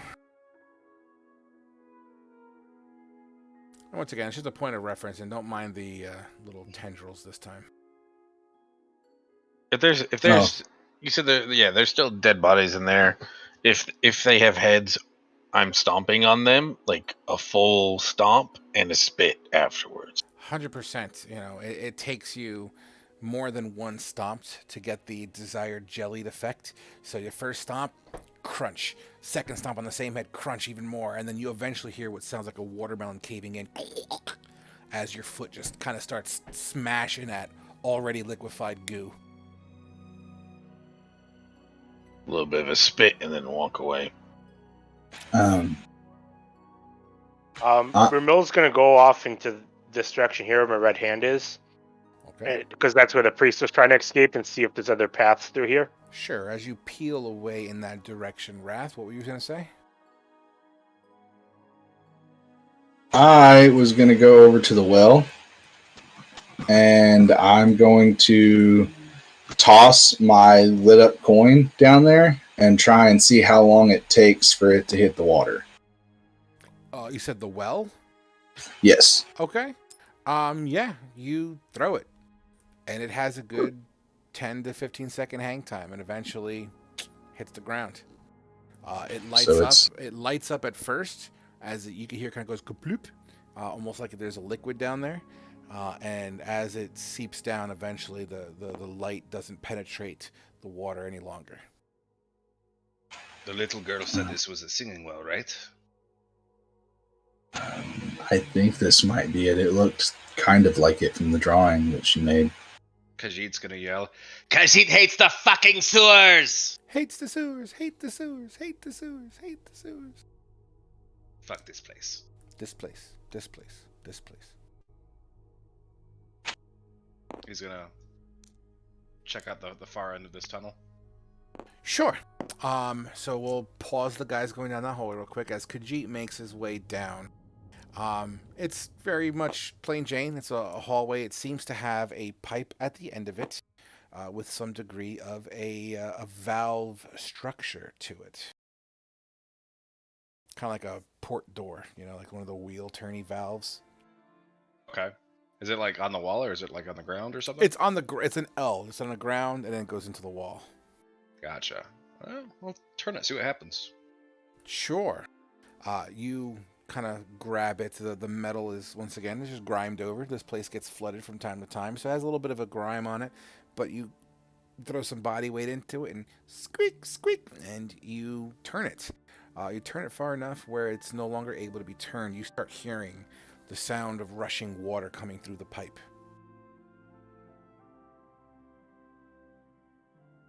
Like into the room, or just I hear it in the pipe? You hear the pressure going through the pipe. You don't see any water, but it almost seems like some sort of a valve you just opened up. Where it leads, you don't know. Did him fucking with that do anything with the water that's flowing out of this pipe into the well? Negative, not that pipe. But if we're going to peel away from Khajiit for just a hot second, and we're going to go into Ramil. As Ramil, you kind of walk in through that hole in the wall. A coin kind of... Oh, no, not a coin. No, you threw it down there. You make your way around the corner, and you see a manhole cover. Okay. I'm going to see if I can lift it up. Sure, as you get closer to it, this manhole cover is more like a drain, but a cover at the same time. So it does... it seems to have the ability to drain out, and it looks like it has, as the drain holes are clogged with some garbage and debris here and there, nothing crazy, not like shit river or anything like that. But there's sticks and papers and pieces of cloth and linen, some garbage, maybe a wet book that's all waterlogged. And as you kind of stick your fingers down into one of the cracked areas of it, You peel it up. It takes you a second or two. You underestimate its weight, and just before you hit, or just before you lift it up, you hear the sound of running water starting. Do you continue to pull it open? Yeah. Sure. You pull it open, and you kind of slide metal on stone. You slide it to the side, and you look down, and there's a ladder that seems to descend deeper. It seems to be beyond your dark vision range, at least the bottom. Okay, I am going to I'm gonna light a torch and throw it down there. Sure. Absolutely. You light a torch. It hits ground, and it illuminates the immediate area. Around it, it looks to be more sewer. Just deeper. And then I'll just go back to the opening and yell at them, found another way, maybe we should go here. And then I'll head back to it and start climbing down a little bit. Khajiit only found a valve. What did you do with the valve? Khajiit turned it, of course. If you don't know what the valve went to and you turned it, you could have killed us all. Good. Oh, shut up. Maybe it Don't- could have killed other things. Maybe it was just a valve. Don't cut yourself on all that edge, princess. I think I've heard Raz say something like, that hole looks kinda tasty right now. As I stare into the pit. Right now. Right now. Right now. Right now.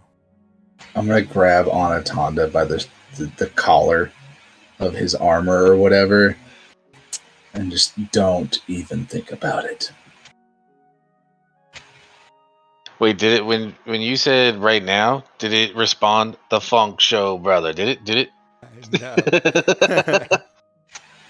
I don't understand that just making reference. sure. It's a song. When we heard the reinforcements supposedly coming, from what direction were they coming? Well, yeah, the area that Ramil is in. I know what you're talking about. You're talking about the previous battle. Yeah. It was right in the area of Ramil. Okay, that's what I thought.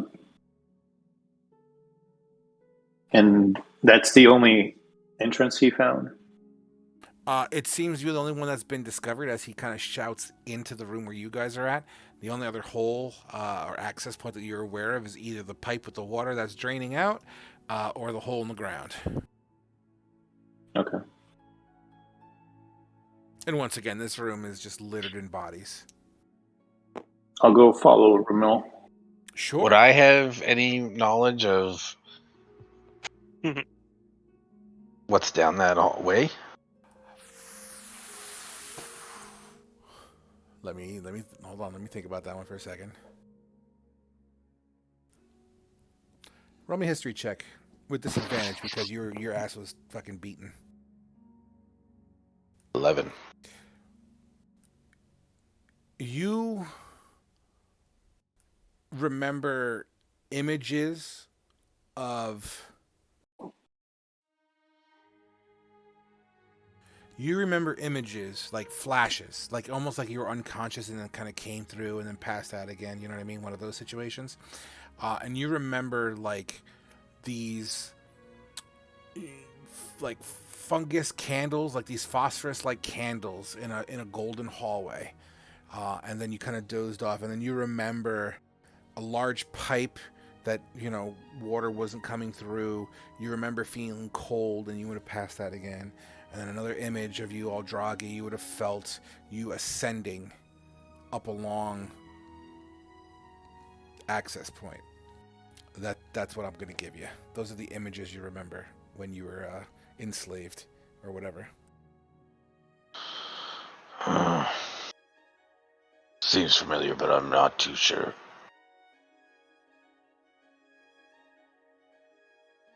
Whatever's down there. I'm sure Wrath will protect me from it. All right, Motete, as you I peered... might. Oh, go ahead. Oh, I was just saying that I was answering Anatonda's thing with just, I might. All right.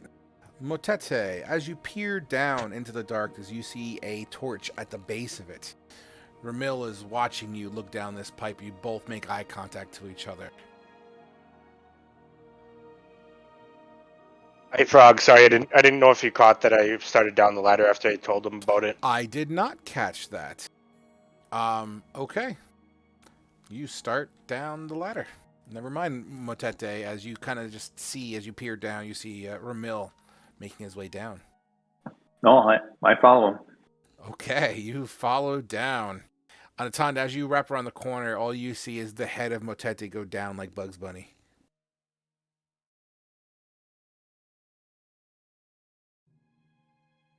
Well, let's see how this goes. All right. Khajiit and Wrath left in the room. What do you wish to do? We searched the room to the best of our ability last time, right? Yes, you did do an investigation. Okay. Well, Metal One, shall we? I suppose. I just worry about Anatonda. I'm trying to keep him distracted. That's why I keep antagonizing him. As I say in like a lower voice to just you. And perhaps he just needs something else to smash. Exactly. I'm also trying to keep him pissed off so he doesn't dwell on his new situation. I figure a little bit of... Serious about the places of worship up there. There could be something that Oh. can help him. I mean, that or... And I, show him my hands. I mean, with the magic, they can breathe life into a machine. So they can fix some scales, I imagine. Someone can. Khajiit does not know much about the arcane, but perhaps I know a there's magic little out bit. there. From what Wrath knows about arcane, about magics and stuff, would he know anything about, like, if there is magic that exists that could fix that? Not that he knows it, but if it exists. I mean, it's difficult to answer that without saying something as generic as, anything is possible. I would say you would have... See, your magic is more on the science side than it is arcane, even though it shares similarities. I mean, anything's possible. You have records of potions that can do miraculous things. Yeah. Oh. I don't know exactly what it would be, but I know of some... There are other miracles that magic can do and that people like me can do, so I don't see why not. Someone else might be able to fix it. True. We just have to keep the big dumb bastard alive until then. Well, let's keep moving then. No. So, if you see me trying to poke the bear, it's because I'm trying to keep him motivated. Look, Khajiit's been in a similar situation before, and the best thing for Khajiit was not to be around anyone, to tell you the truth. I'm pretty sure if we weren't around, Anatonda would have jumped into the hole and killed himself. So I think he might need us around. Talwood might be stronger than you think. He might be, but I'm also not going to let anything happen to you guys. I've already lost some. I'm not losing anyone else. And with that, Wrath starts walking away. Out of character, do we also know about Zarkul? Yeah, do we even know what happened to him? No, he was there So- 1 Just- minute. So it's not Purple Demon Baby. We know that he's been captured. Yeah, no, we're using that as an element. Okay. That's We true. still need- We seem to be losing more and more members of this party. Yeah, we've already lost Zarkul. We need to try and find him. I still don't know where the hell he went. Well, keep your eyes open. Maybe you'll find more of these weird cult snake people. Can I kill them? No, you can't kill the snake people. Yes, you can kill that fucking snake. Let's go. Let's kill them. Wrath is going to pat Khajiit on the back. I've saved your life. Khajiit will let that slide. I've saved your life enough. You head on down, last in line, at the bottom.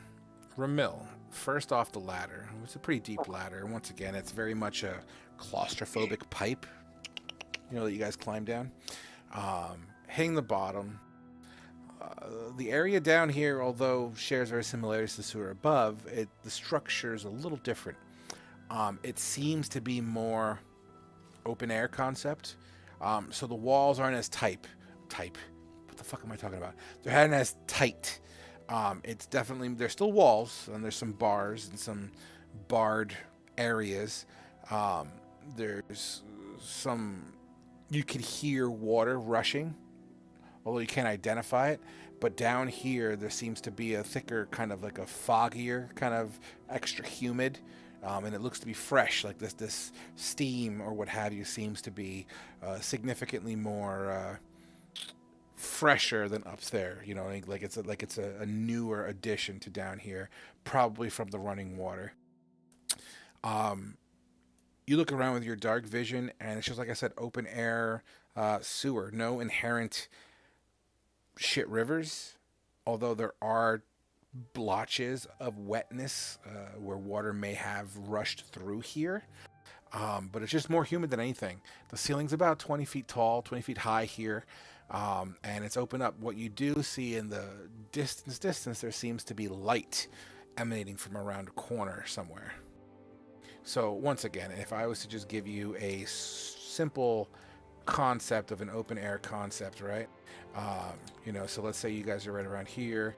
There are still walls that jet out, things like that, but there's definitely more open air concept, much more room for movement. Seeing that light from a different corner, I'm going to stuff out the torch and kind of put it back in my pack. Because I assume it still has a little bit of burn time left on it. Yeah, I'm going to say the next time you crack it, you're going to get half the effectiveness out of it. Gotcha. Okay, but you can smout it. That's fine. And then I'm going to stealthily go towards that light. All right, roll your stealth for me. Mm. Roll a perception for me.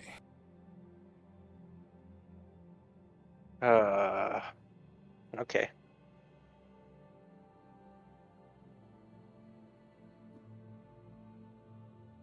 Uh, 8 stealth, 16 perception. Sorry. Yeah, no, I'm looking at it. I'm just checking on something right quick.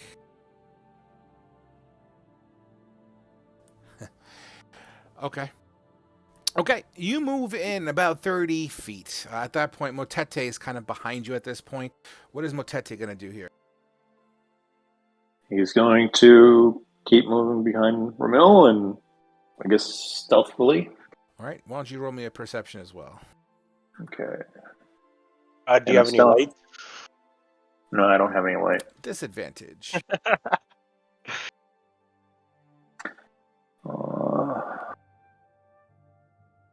Okay. That's fantastic. Following up with that, third person in line would have been... Who the fuck was behind? Una. I'm sorry, who? Anatanda. Oh, Anatanda would have been third. Absolutely. B. So, you don't have dark vision, right? Nope. All you see is the faint hue of light on the far end. And you don't even see it directly. It seems to just be like reflections off the wall, ambient light off of walls from around the corner or something like that. What you would see in front of you is the silhouette of Ramil trying to be stealthy. And then occasionally you'll see Motete's silhouette kind of move out of his silhouette, occasionally seeing his outer lining. It's going to try to keep close to them. Okay. Why don't you roll me a perception as well? A 10. Okay. All right. So, following up on that, we have Wrath and Khajiit would now be at the bottom. I know Wrath said he's going potty real fast. We'll be breaking soon. I'm back. Okay. Who's next in line? Wrath or Khajiit? Sure. I'll go next. Fantastic. It's dark as your dark vision kicks in. Why don't you give me a perception, Khajiit? 1 second. Sorry, I was taking care of the new puppers. Yep. No, I get it.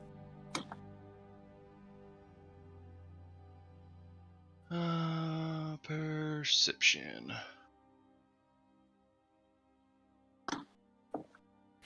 Okay. Followed by Wrath. I assume you're going to attempt to make a perception as well, as you do have one of your light coins out. Yeah, I have one of the lights back in my mouth. Sure. And I'm going down the ladder. Yeah, I'll make a perception to see what I can see, I guess. Yeah, absolutely.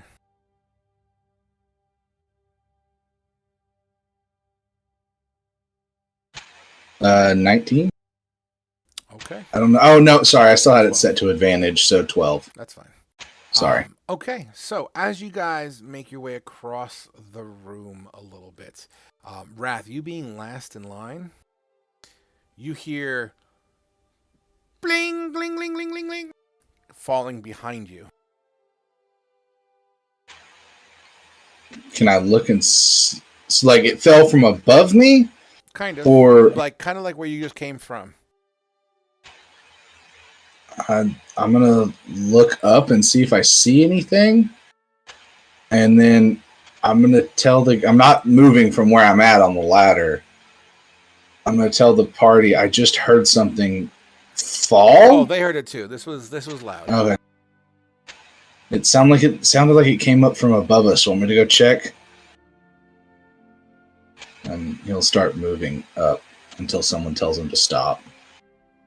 You make your way back to where you guys came down, and there was that metal ladder, right, that you guys came down.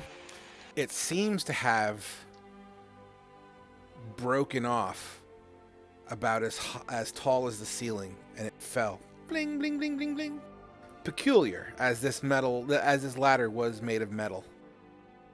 So wait, the whole ladder fell down? Yep. Oh, I thought I was still on the ladder. No, you were on the ground at this point in time. So if I was to illustrate... Oh, okay. If I was to illustrate, so you guys came down fucking ladder, right? Do. Here's the hole that it goes up where you guys just came from. And then here's the ground. So essentially, from right about here, the ladder has fallen. Clink, clink, clink, clink, clink, clink. Can I examine the ladder and see if you can. Is it like, was it cut or is it designed to fall? And is it like a collapsible ladder? You look at the ladder, at least the part that should have been connected to the rest of the ladder. I'm not going to even give you an investigate because it's fucking obvious. It looks like the metal has been melted.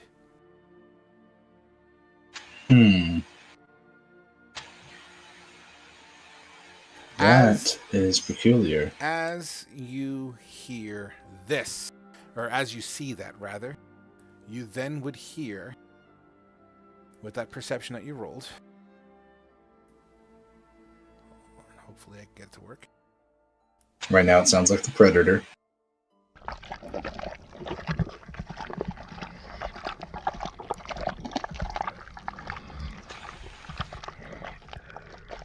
As you hear that sound, you hear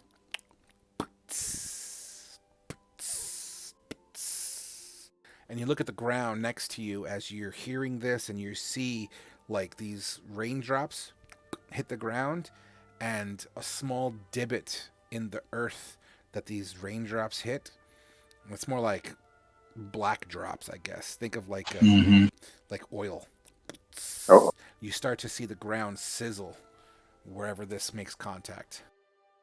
I'm going to step back and look up to see if I can see anything. Beautiful. Let me load up a map. And how far away is the ceiling? 20 feet above you. Okay, so I can't see shit. All right, give me 1 second here. We're going to open up a map. I'm going to have you place your tokens in a hot sec.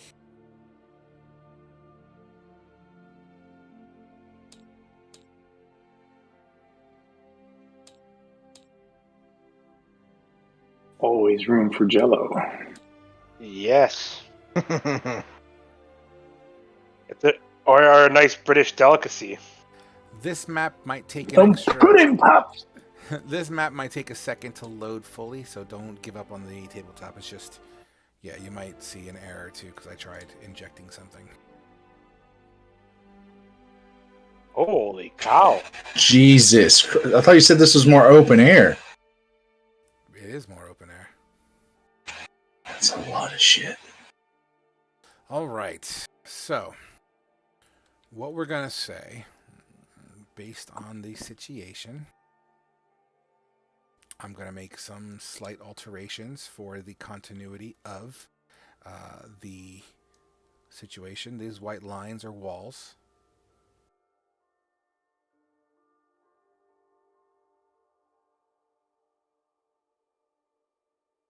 All right.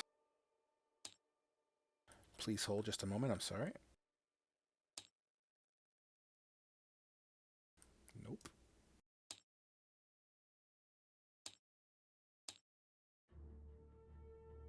Go ahead and plop your tokens down, but Wrath, I will be dictating where you are because that's where the porthole is, or at least that's where the spot is.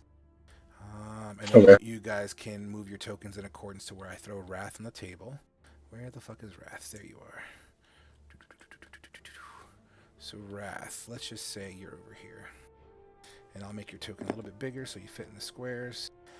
And then on top of that, let me adjust the grid layer.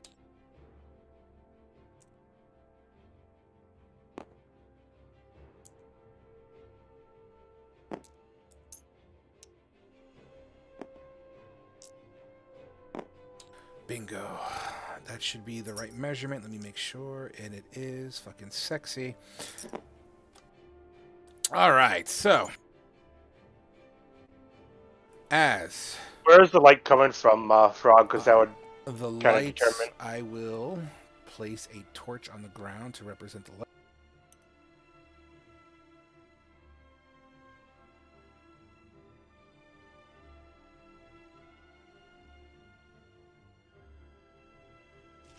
Oh yeah, is Ramil's torch still down underneath the porthole? Where he dropped it? He picked it up and he smelled it. Oh, okay. So I'd kind of probably be there, given the time it took to. And the pink is just not working. Let me change that color to something a little bit more easier on the eyes.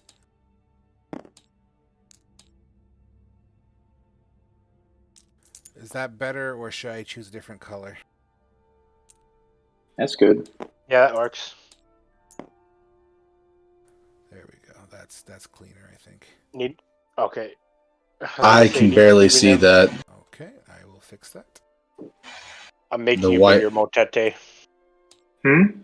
I'm making you bigger so you're the size of the squares. Okay. Is that better for the That's grid? good. Yeah, I can see that now. All right, guys. So, as you look up, you see this. I don't want to use the phrase tar because tar in this world represents something completely different at this point. So I don't want that to be confused.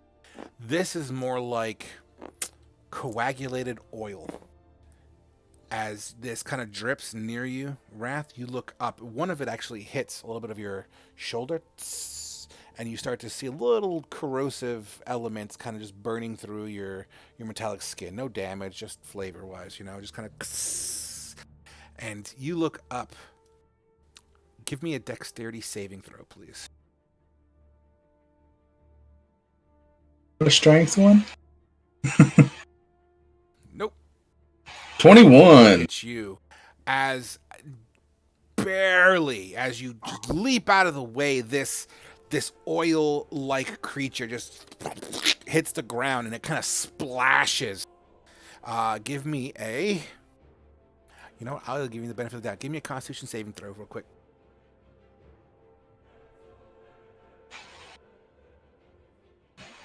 Beautiful. It hits the ground like a water balloon smacking on the ground as it splashes in random directions. You roll, avoiding this splash right where you were laying down with your dexterity check. You roll out of the way, and the ground that you were laying on starts to sizzle. Think of alien blood in a way. It starts to kind of burn the ground. The creature that... Do I get any type of reaction other than my saves? You did. Your dexterity saving throw. Okay. I gave that one to you for free. Awesome. I appreciate that. Not a problem. And as this creature kind of starts to bubble and like the tar pits in fucking California, and it starts to kind of, these individual tendrils start to reach towards you, and begins combat. So we are going to take our 10-minute break right there, guys. Awesome. I have an idea on how to handle this fucking thing. I have no idea. No one's around me, so motherfucker's in Thunderwave range. Ramil doesn't even know what's happening. Yeah. Well, y'all are about to know what's happening. In technicality, you would have all heard all this commotion, so it's not like you guys are completely out. Well, he doesn't know what's happening, I should say. Well, yeah, and I'm sure as Rat's 400-pound ass was rolling around, he probably yelled something. Oh, 100%. Like, oh shit! Huh? Fuck! Since y'all have taught a 5-year-old profanity.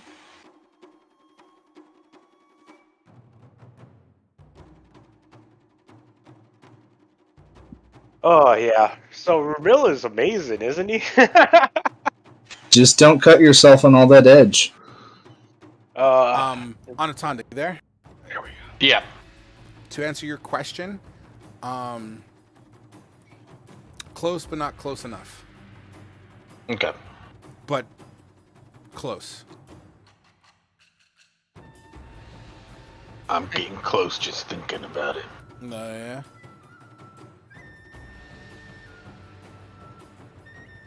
Oh yeah.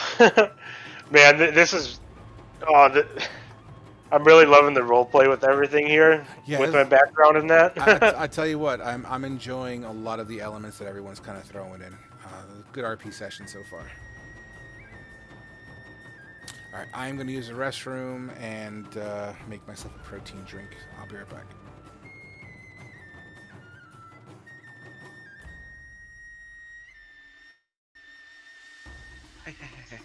I tell you the things that Khajiit said there. What's up? The thing that Khajiit said about not having a home. Oh.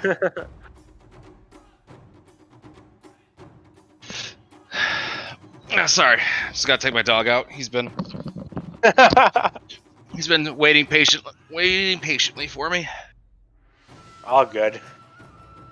Then you got this Anatonda person who's gone. I'll be right back.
Yeah.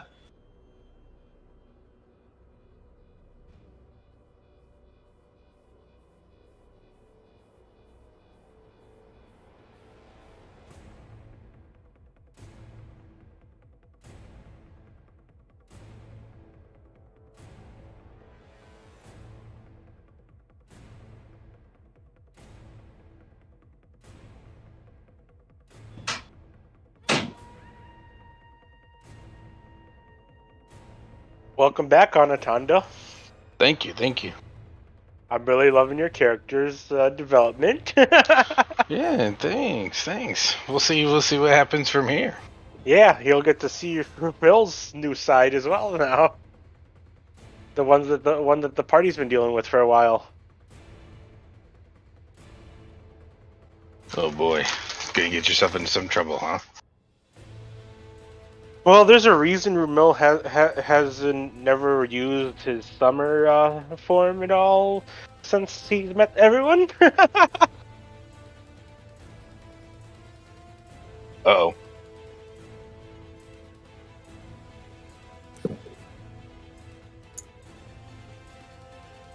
I guess I can join the seeing people with the cameras.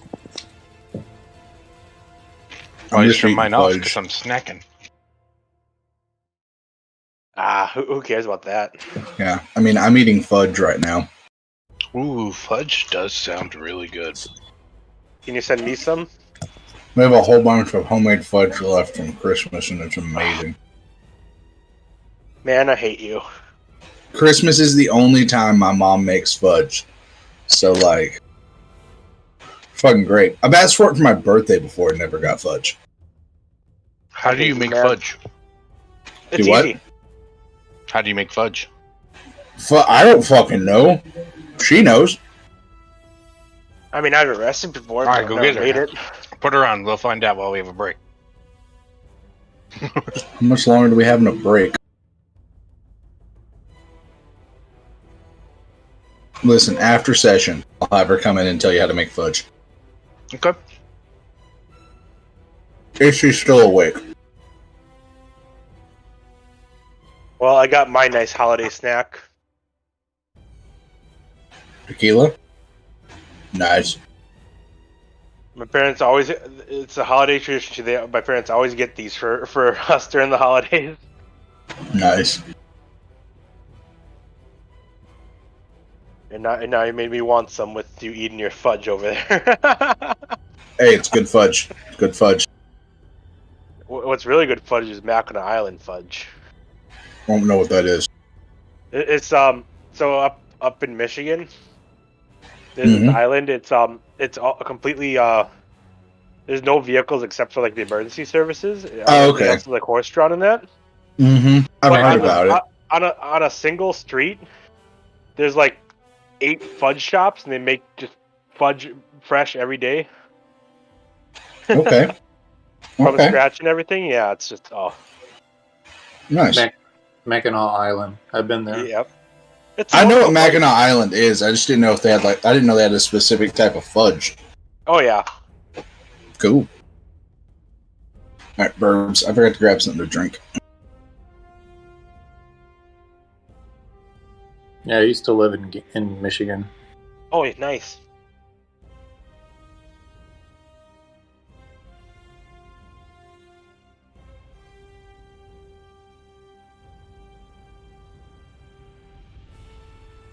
So sorry about the lack of voice changer today. My reformat that I did this past weekend erased every single one of my 50 voices. So I got to recalibrate all that shit, and that's just going to take too much time, and I was too lazy to do it on my Christmas break. So all good, man. No worries.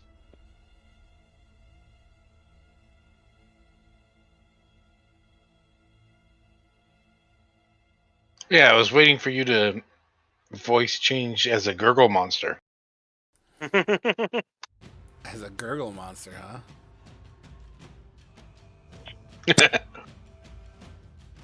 You guys can roll initiative, by the way, while we get ready. Update your token.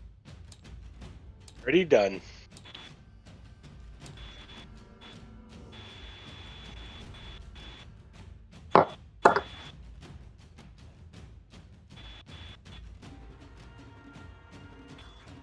All right, I'm back.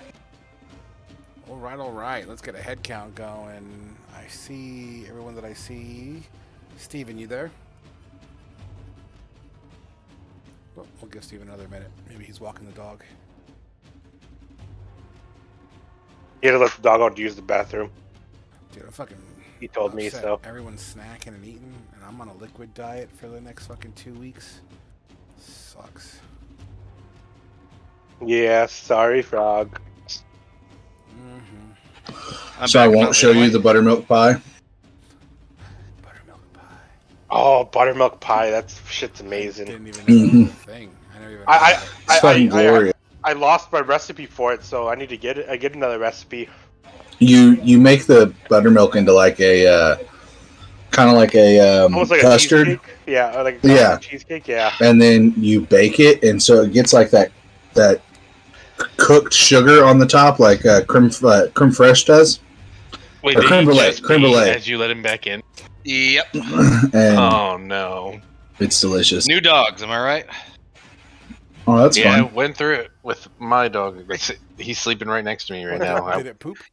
No, I literally was outside this whole time, and it pees as soon as it gets back in the house. Yeah. Yeah. Comfort. Yeah. Shadow did that whenever I first had her. I took her outside. We were outside for 30 minutes. Doesn't do anything. As soon as I bring her back inside, she poops on the floor. This thing is a peeing machine. You've had a new dog before, right? Or is this your first time? No, I've had a new dog.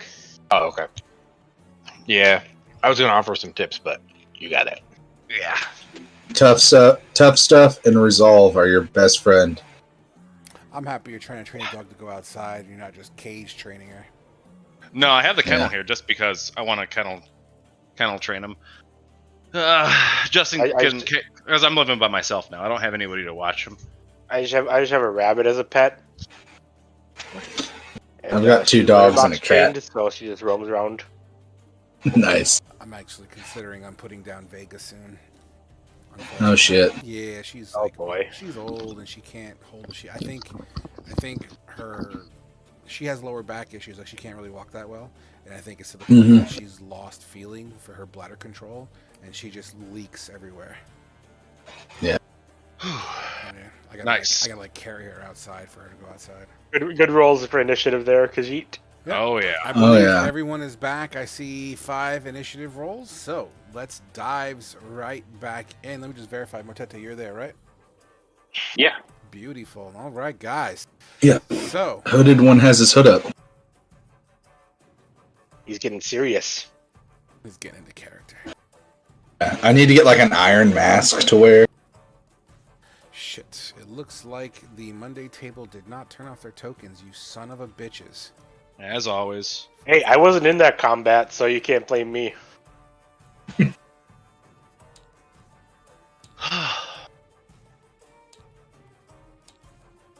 So we could just throw Kavul into this combat, right?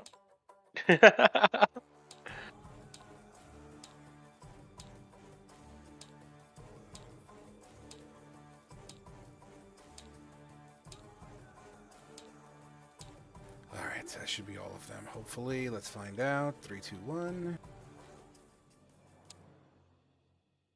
Who the fuck is blank? Has not set their initiative. Who in the holy shit is that? Did you upload my brother's token?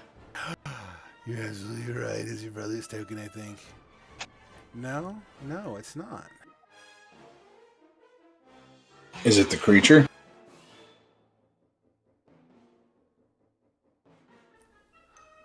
No, it's not the creature. Look around for a token without a name, guys, if you'd be so kind. Sorry, I dropped the ball on this one. Oh, I think it is your brother's token. Yeah, I found it. All right, cool. Sorry about that. All right, let's try this again. Refresh. We are missing somebody. I might not have clicked initiative include. Khajiit, yeah. Sorry. Way to go, Khajiit. Have a newborn with me. Jesus. I got you, Khajiit. Gratius. All right, guys. as you would hear the sound of clinking and clanking and rolling metal, and the sound of like a splash, viscous oil-like fluid smacking on the ground. We will start this combat with Ramil. Okay. Yeah, I'm gonna blade song it up, I think. Okay. Sorry, I was multitasking again. We are all aware of the creature, right?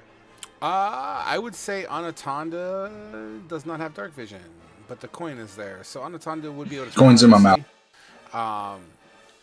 Wrath obviously sees, but nah. I mean, if you're within line of sight, then yeah, you would be able to. You would definitely hear the commotion. That's for sure. You're aware something's up.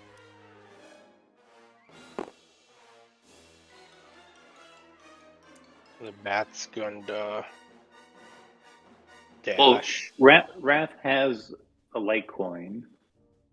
Mm-hmm. It's in my mouth currently. And what's my range on this thing? Looks like 50.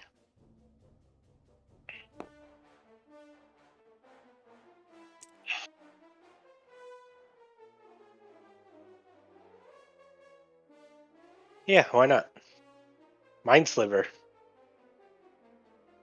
Sure. Oh my god, that's gonna be an auto fail. Yeah, I rolled literally a -1 for my save. It takes 1 psychic damage, and it subtracts 1d4 from the next saving throw it makes before the end of my turn. Gotcha. 1 second here. Is there a specific int threshold? Like, if the creature's too stupid, does it still affect it? Nah, just psychic energy into the mind of a creature I can see within range. Yeah, I'll let it happen. That's fine. All right, so 1 damage as your mind spike or mind sliver slams into this creature. The body of this creature, if you want to call it that, just kind of vibrates like a puddle, like a stone being tossed into a pond. Just kind of ripples under the force of this mind spike. And that would be my turn. Fantastic, Motete, you are up. Okay. Can I see the thing around Wrath since he's got the light source? Yeah, I mean, you would see because with the coin in his mouth, it's more of like a flashlight effect, right? So as he rolls out of the way of this previous splash, you would have seen the light source also spin. So yeah, you would have seen like this black oil slick kind of creature. Okay. I am going to Toll of the Dead. Moratorium Toll. Absolutely. Spell save DC minus a D4, right? Yep. Where'd my D4 go? Oh, shit. I'm missing a D4. Son of a whore. 1 second.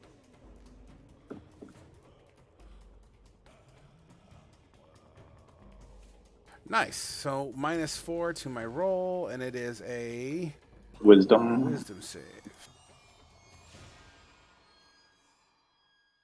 -3. 7 necrotic. 7 necrotic damage. Bing! And the vibration just kind of once again ripples through the body of this creature. As the ripples kind of create small waves on its form, you see just like pieces of it kind of get flicked into the air. And a turn. All right. Next up, we got Wrath, who's just dodged. I'm not going to say you're prone for that. I'm going to say you stood up in that process. Okay. I'm within like 5 feet of it, right? Or do I need to move? That's hard for me to tell. No, you're within its range. You're within range of it. All right, cool. Then I'm going to drop my shield, and you're going to see both of the hands kind of get the heavier gauntlets on them and start lighting up and crackling with the electricity. And I'm going to give them the old 1-2 punch. So my action will be to attack it, and then bonus action to punch it again. Sure. My shit pulled up. So Thunder Gauntlet numero uno. for a 16. Your first lightning gauntlet pounds into this creature with force to the point that the lightning becomes like it essentially erupts this pustule through it, right? And it separates, like it kind of splits the oil slick down the center. And the force of it kind of, you see it kind of go into two separate oil slicks. And there's two of them now. And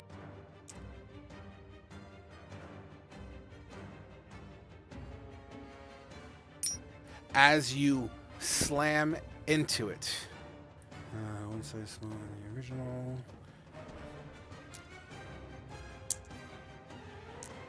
Sorry, just fixing the spacing here, as well as the health. Yeah, does it look like I still did damage to it, though? We're getting to it. Sorry, just setting it up here.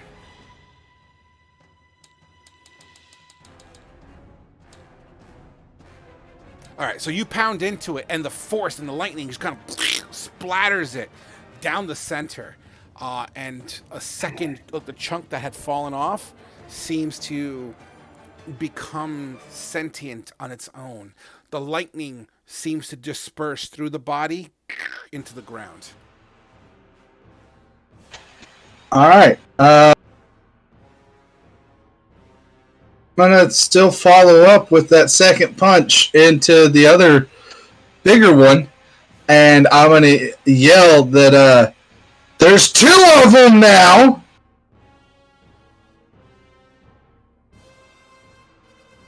Does a 20 hit? You once again, you smack right into it.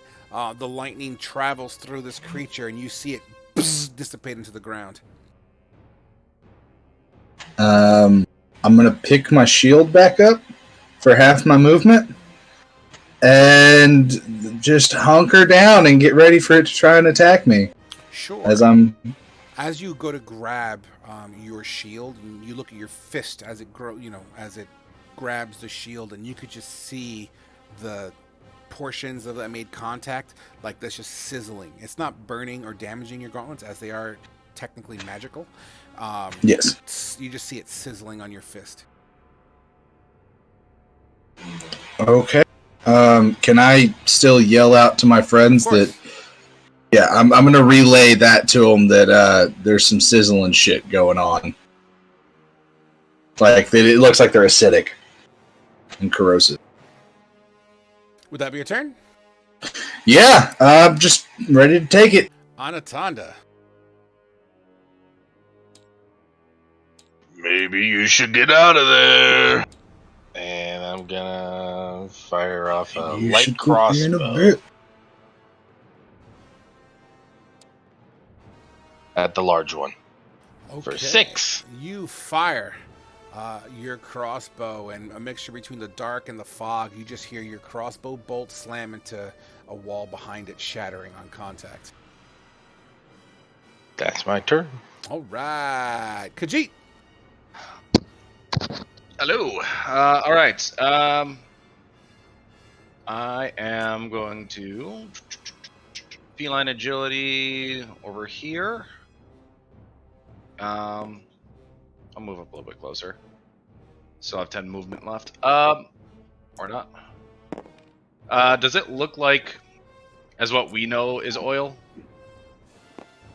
I don't understand the question. Like, would I get the idea that if I were to throw a Molotov, would it burn like oil?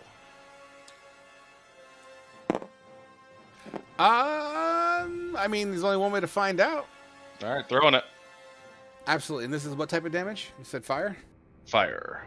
We said 1d6 for it? Sure, but first, because it's beyond standard throw here, so I'm not standard throw, but because it's further than 5 feet, I'm going to give you a range attack. Okay. Let's use my hand crossbow That's for it. fine. Same thing, yeah. Yeah, 16? So you take this, you throw it, and it kind of hits like a Molotov cocktail, so it splashes and travels across the creature.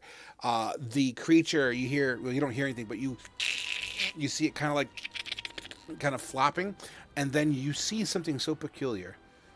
It begins to turn itself inside out, and it turns out the fire that's on it. How much damage? 5?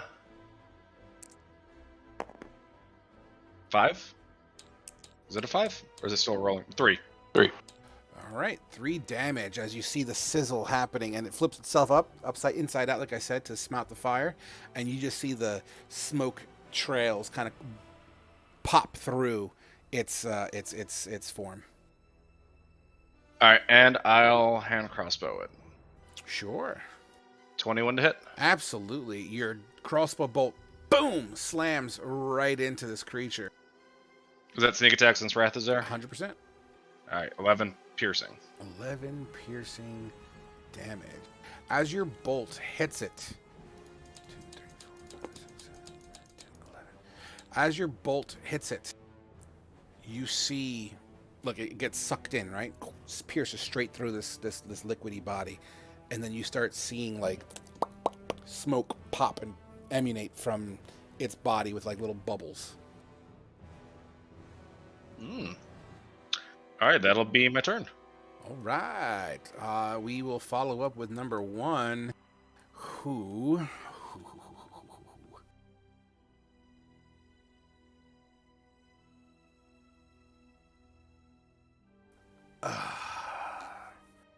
Okay.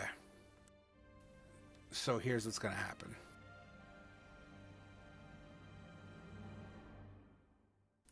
I actually forgot to do something, Wrath, and I'm not going to retcon it. But I will have it happen going forward. Just throwing that out there in case it surprises you. But how fucked am I? Not well. We'll find out.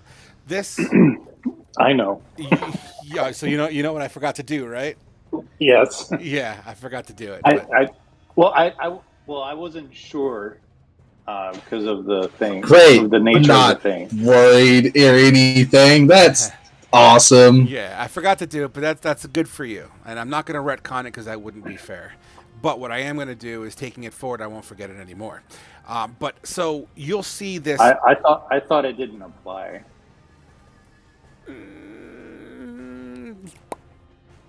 No. I mean, I yeah. No, I get you. Yeah. What you'll see, Wrath, is this. It's like, imagine an arm or like a tendril forming out of liquid, out of oil, just forms up and kind of slaps at you like a lazy tentacle. Okay. Does it miss or does it hit me? My AC is 20.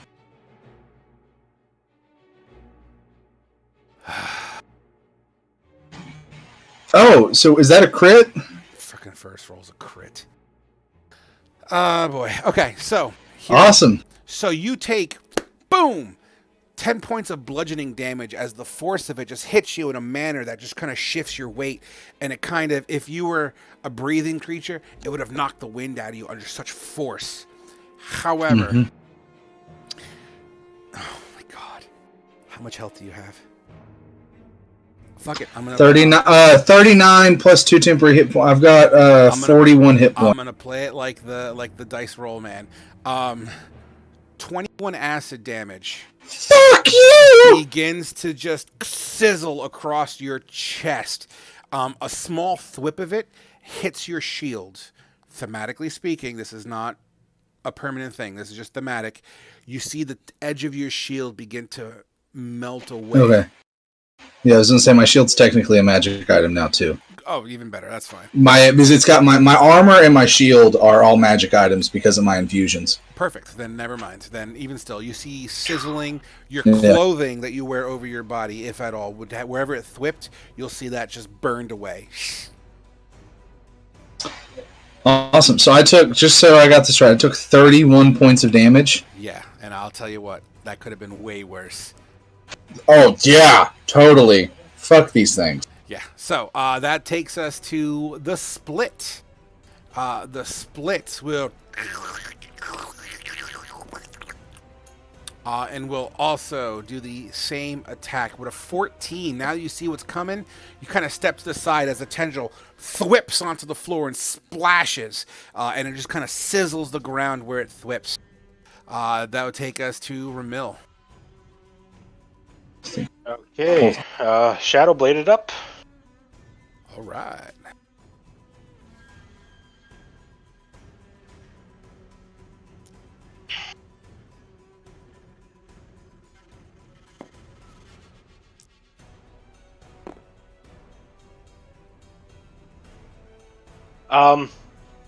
With the light being in Antana's mouth, would I be in dim light or darkness here? Yeah, dim light. Okay. So then I'll strike at it with my Shadow Blade at advantage. All right, make it happen. You 15. absolutely slam into this creature. This is considered a melee attack, right? It is a melee attack, but it's also, and then it's 12 psychic damage. That's perfectly fine. So 100% as your Shadow Blade just smacks into it, the weight of your melee attack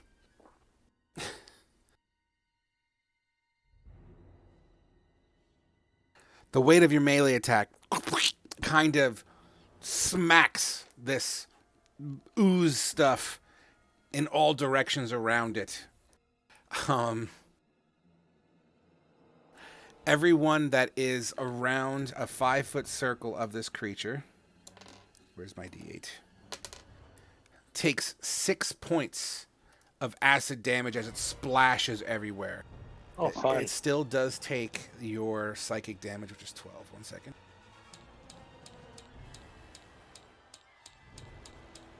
Did I just kill Wrath? No, he's not. No, I'm barely alive. Okay. Was that be your turn? Yeah.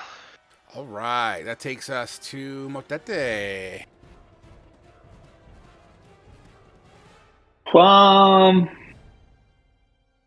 Yeah, so he's gonna throw a Toll of the Dead again. Which ones? Big or little? The smaller one. Small. Don't even. I failed. What's the damage on that? It is injured, so it does more damage, right? Yeah. So 9 necrotic. Fantastic. As once again the body, bing, you can see the liquid just kind of vibrate. And a turn. All right, Wrath, you are up. I am gonna pump a Cure Wounds into myself as my action. Okay.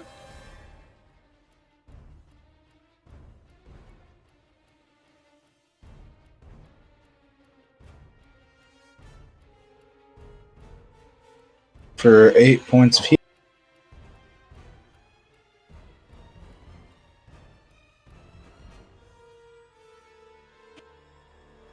Then as my bonus action, I'm going to give myself 4 temporary hit points because of my Guardian mode. Okay.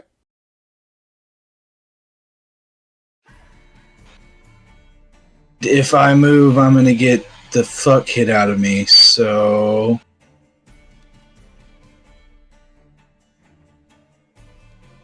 Fuck. If I move, they'll both get opportunities attacks against me. I'm going to be fair. Right? I'm going to be fair with you.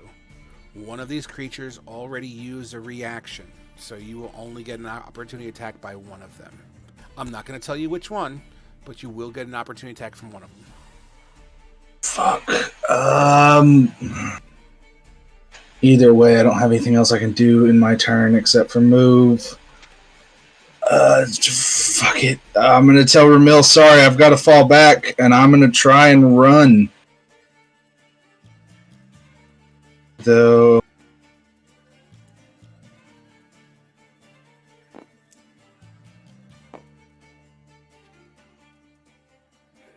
I'm attempting to go there. Okay.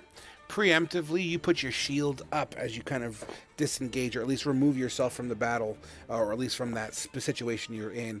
The pseudopod flips up off the little one and smacks you on the shield, sizzling. It leaves a tarnish mark. It doesn't burn the shield, but it leaves a very a welt across your shield. Mm-hmm. Would that be your turn? Yeah, that's all I can do. Anatanda, you're up.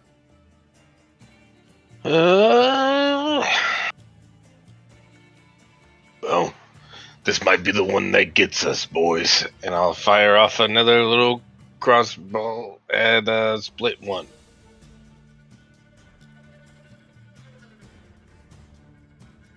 A 6 again. You know what's funny? Fucking AC on this thing's a 7. So, as you fire your bolt, it actually lands into it, but it kind of lands in a manner that doesn't really penetrate and just sits on the surface of this oily skin, and you just see the bolt slowly dissolve. Taking note of that, that's going to be the end of my turn. I am not getting close to these things. Fair enough. Khajiit, you're up. Okay. Oh, come on.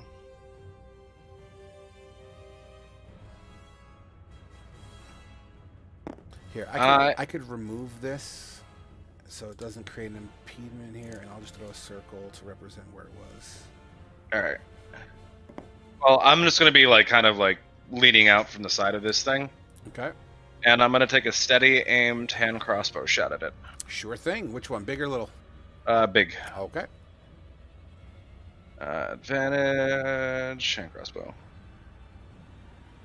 14. A 14 absolutely slams into it. For 13 piercing. How are you getting the sneak attack? Oh, because it's steady aim. That's right. Yep. So 13. I hope you guys are keeping track of your ammunition. Oh, yep. Beautiful. It slams into this, and the creature once again vibrates, and it seems to kind of go sporadic, and you'll see pseudopods just kind of thwipping in random directions and then kind of retracting back in. You like my acting? Wacky, waveable, inflatable arm guy. Would that be your turn? That'll be it. All right. Number 1 gets to go. Oh, joy. Very joyous.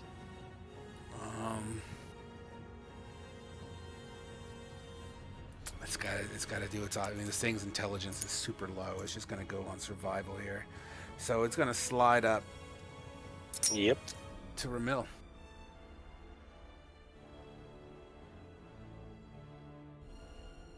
With an 18 to hit. I'm going to use a shield. Absolutely. So you see the pseudopod kind of come up, and you're like, "Whoa, shit!" And it just kind of thwips around, and it just kind of sparkles this shell around you like it normally does. But the pseudopod stands there like it's trying to grab you, and you just see the magic energy just pushing it back, and then it retracts it back in. That's great. Would that be my turn? Yes, it would be. Split number 1 is going to do the exact same thing with the shield currently on. Another 18, same effect. So they both kind of attack simultaneously, and your shield is like getting semi-crushed, but winds up pushing it away. That takes us to Ramil. Okay. I'll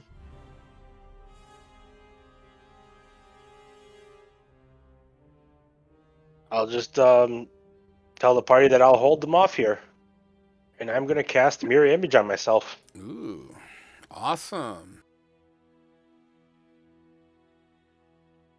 And fantastic as you become kind of skittery. I don't know the right word for that. Blurry. Yeah, you start to see multiple, you're looking at me when you're drunk, just multiple copies of me in the same space. Absolutely. And that's my turn. Motete. Mora Torum To. Another Toll of the Dead. Bong. Large or small? On the small. Small. All right. Let's see. Fucking pathetic, dude. How much damage on the small? 5. 5. That's Oh, whoops. I almost took 5 health off of fucking Ramil. No, thank you.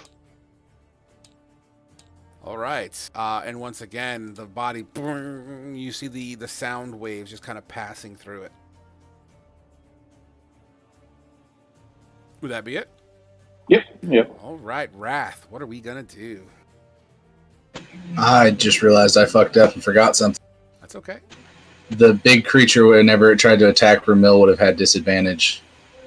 Or no, it wouldn't have, because my turn... Never mind. It wouldn't have, because of my gauntlets, but never mind.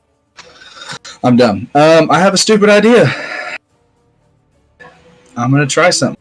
I like stupid ideas. I'm going to try and run up to where I can get these creatures in range for a thunder wave, but not hit Ramil. Sure, I'll let that happen. I would say your best bet would be right there. That would probably be the best. That's what I was thinking, yeah. All right. And I'm going to try at least hitting the big one. If I catch the little one, that's cool, but at least the big one. Yeah, you'll get both. That's fine. And I'm going to tell Ramil to get out of there.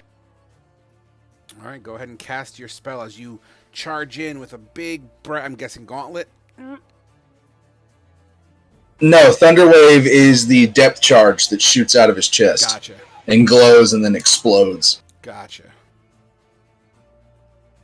I believe it's a con save.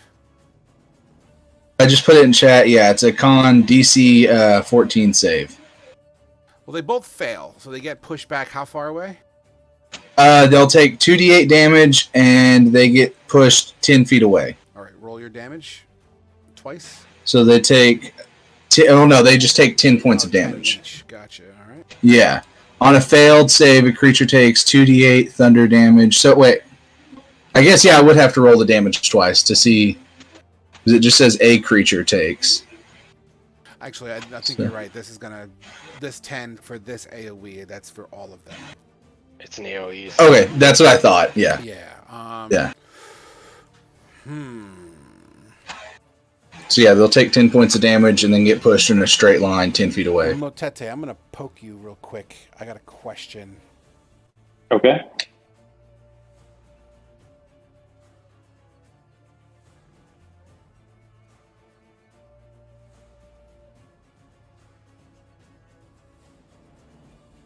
No. No? Okay, that's what I thought. All right, cool. 100%.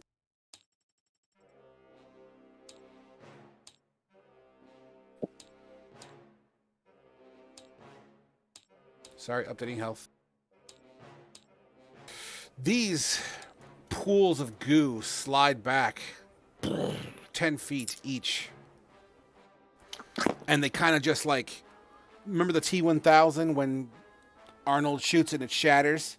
It's kind of like that. The force just splatters it everywhere, and it's slowly starting to kind of reform themselves. And I'm going to tell Ramil to get the fuck out of there again, and I'm going to move back. 100%.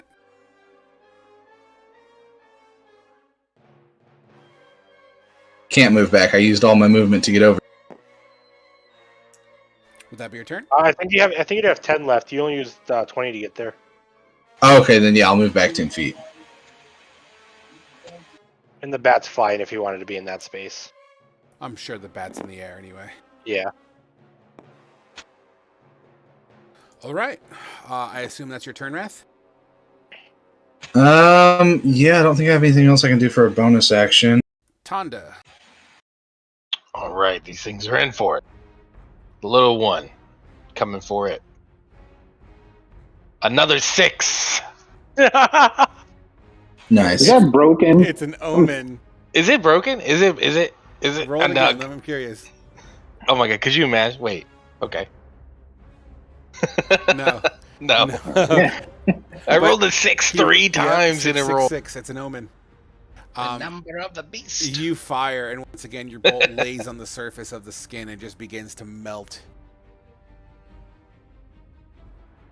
I've completely lost it.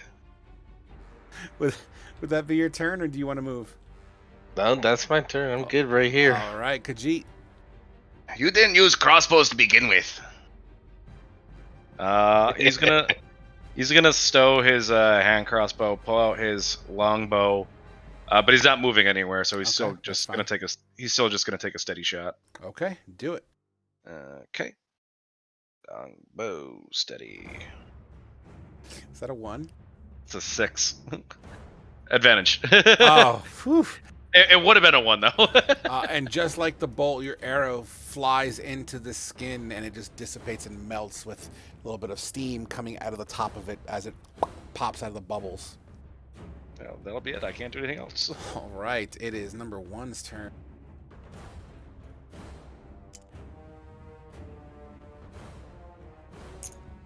As these tendrils once again tries to whip at you.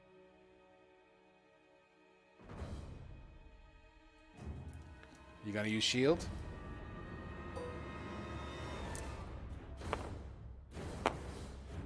It hits one of my mirrors. Oh, even better. Yeah, so it whips and it kind of bashes through. If it's higher than a 13, it dies. One of the mirrors. Yeah, I rolled a 22. Yeah, I have 2 left. Okay. All right, so then takes the split is next. He's going to also come up to you and do a similar attack. For a 10, does not do it as you dance out of the way. It would have targeted a mirror, so yeah. Oh, even better. As the other mirror blows up and kind of dissipates. It doesn't blow up. It has an AC at 13. Oh, okay. Then make up your mind. Yeah. You tell me it hits. No, I have to say which one it targets, but sorry. It's all good. Ramil, you're up. Okay. Well, this is gonna be fun.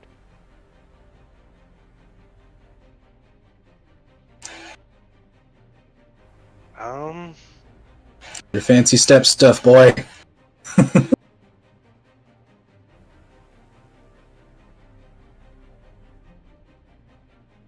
You know what? I'm just gonna do this. I'm just gonna step back.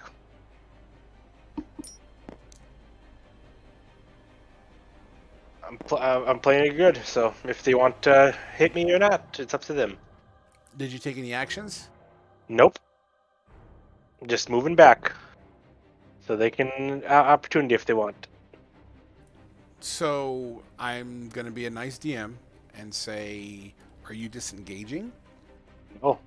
No? Okay. Here we go. 2 opportunity attacks. An 11 and a 9. As they kind of reach and hit ground. Okay, and then I'm gonna throw my shadow blade at the big one. Okay.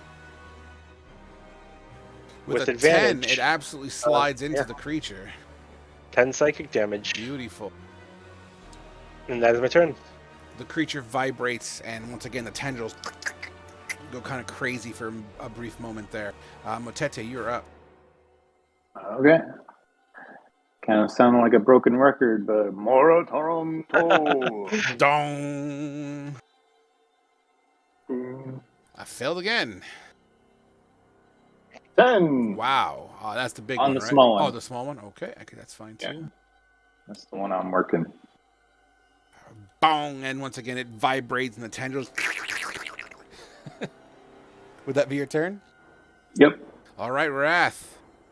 You're going to see him bring his right arm up and the little cannon pop out. And I'm going to cast Ray of Frost. Get it. Which it does have a spell save for something. Let me pull it.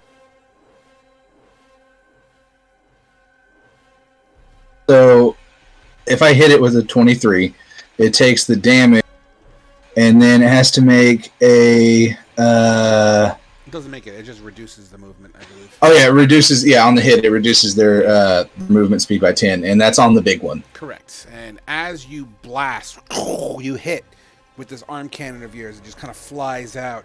You see the ice begin to form on the body of this creature and then just turn to steam. So did it still take damage or no? I don't know. You see the ice form and then just melt away.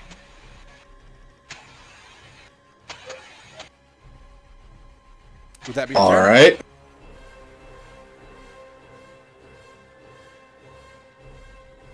Would that be your turn? I'm gonna move some more.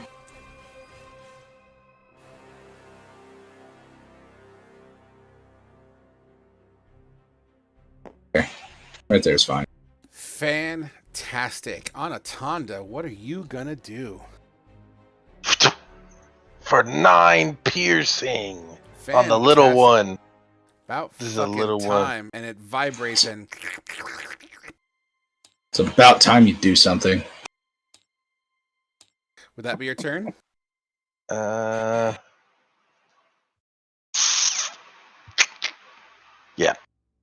Khajiit.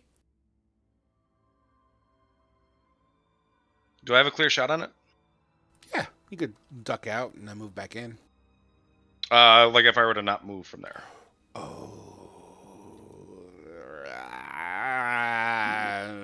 I'll give you a -2 to your attack. Okay. Steady aim longbow.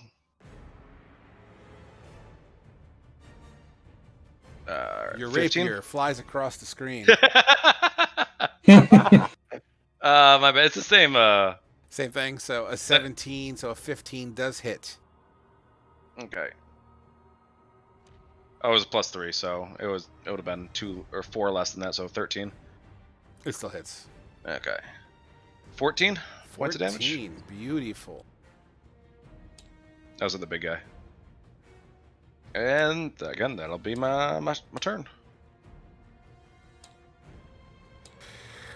This creature vibrates and starts to thwip, kind of like chunks of itself everywhere as it seems to have a difficult time manifesting or at least holding himself together.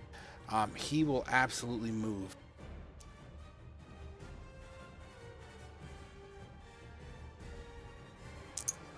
Part of its body slides under the object that's kind of you're using cover. So like Was his movement not affected? Nope. By Ray of Frost? Oh. So it didn't do any damage to it or anything. Well, cat's out of the bag now, so yeah, no damage to it. So as this thing kind of slides under and kind of starts to rise under your feet, and it kind of tries to whip at you from underneath. 15 to hit. What's your AC? 17. 17 doesn't do it. As you kind of dodge out of the way, the thing that it's passing through, you can see it start to sizzle and it actually erupts and breaks a part of the bottom, and you start to see water kind of sliding out of this tubular thing that you're hiding behind as sewer water starts to kind of slowly leak into the room. At the top of the round, Motete and Anatonda, give me a perception check for free, please. 12.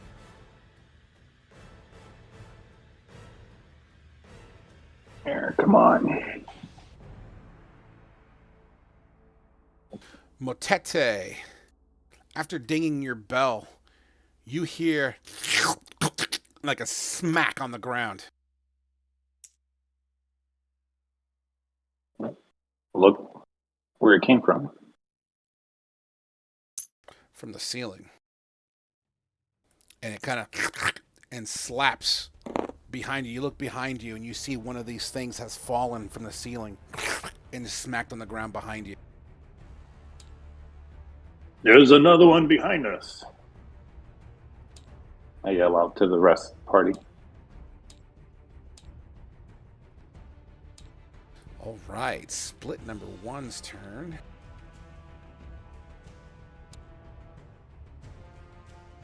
All right, split number 1's turn. Where are you, split number 1? There you are. It's going to go up towards Ramil and take another swack at it.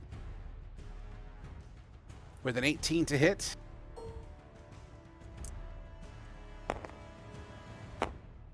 Another illusion dies. Got one left. Absolutely, as it once again shatters one of your images. And Asher, he's completely immune. Okay, I was just curious. And that's some out-of-character stuff. I don't mean to Yeah. metagame, but I yeah. Anyway, so that would be one. Rumil, you're up. Okay.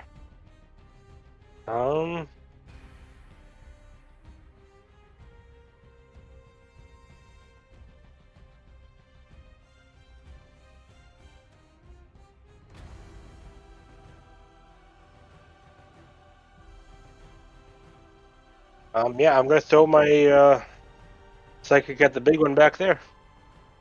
You can't really see it that well. You'll see a piece of it. I'll give you a -2 to your attack if you still want to do that. I'll just I'll do a shift. All right, so you'll take the attack. Yep. This will hit you. Do you want to use shield? I still have one mirror left, so let's see if it hits that instead. Right.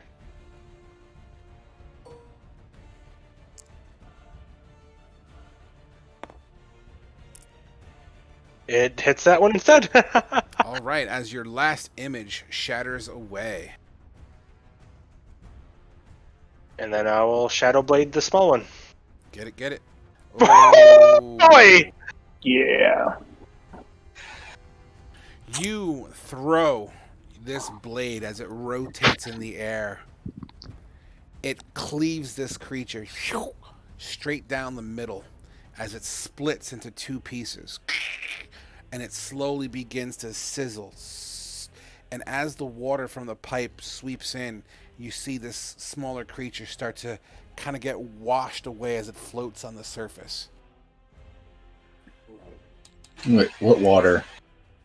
The barrel was leaking. Oh, okay. And that will, then I will,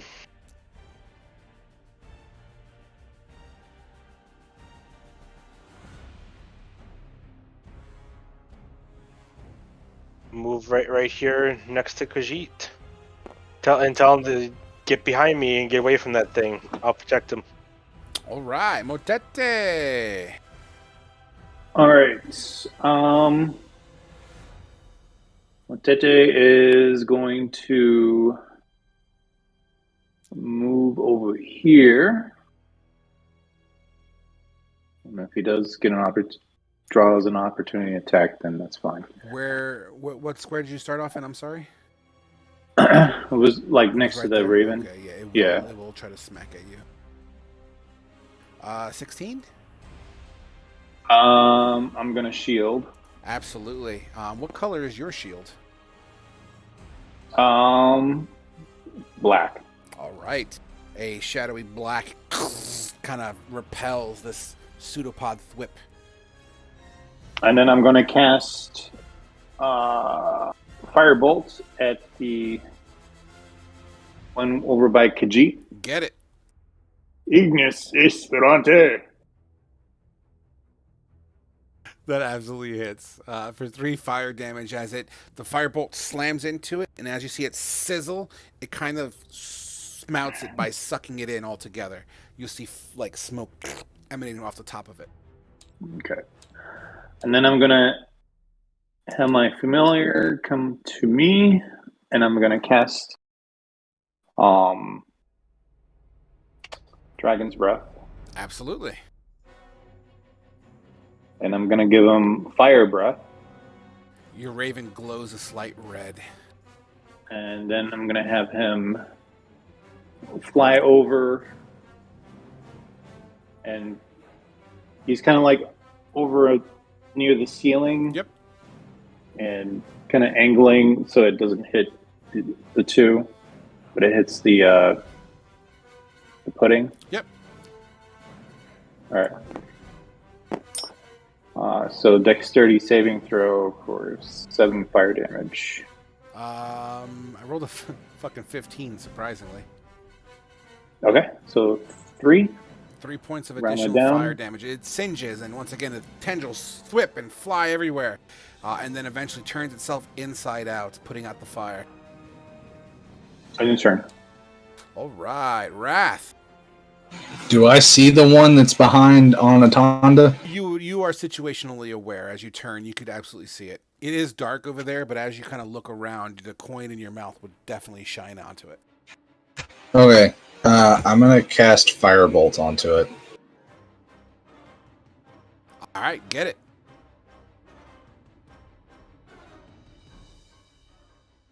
$19. Your wrist rocket boom, slams a firebolt into it in very similar fashion. It rotates itself, smouting it. You see the tendrils wave wildly. I'm going to tell Anatonda he needs to move and I'm gonna try and put some distance between me and it. All right. And you said there's water somewhere? Yeah, so the ooze, the thingy that's over here, number 1, it's sliding through that circle cylinder. And as it's like more like a pipe, really. And as it's sliding through it, it's basically eroding away. So there's a hole in the pipe and water's coming out of it. Is it like difficult terrain or just flavor? Nope, just flavor for now, but it may accumulate. Was that I'm asking because it's going to change on where I go if I see the water. I'll just move to here for right now.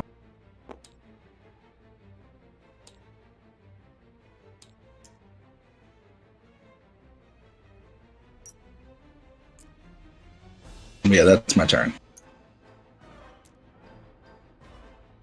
There, I put a blue thing to represent water spillage. Okay. All right, Anatanda, you're up. You want me to move? I'll move. And I'll go right here. Absolutely. Fucking idiot. Wrath mutters that in character. I've had enough of all of this shit.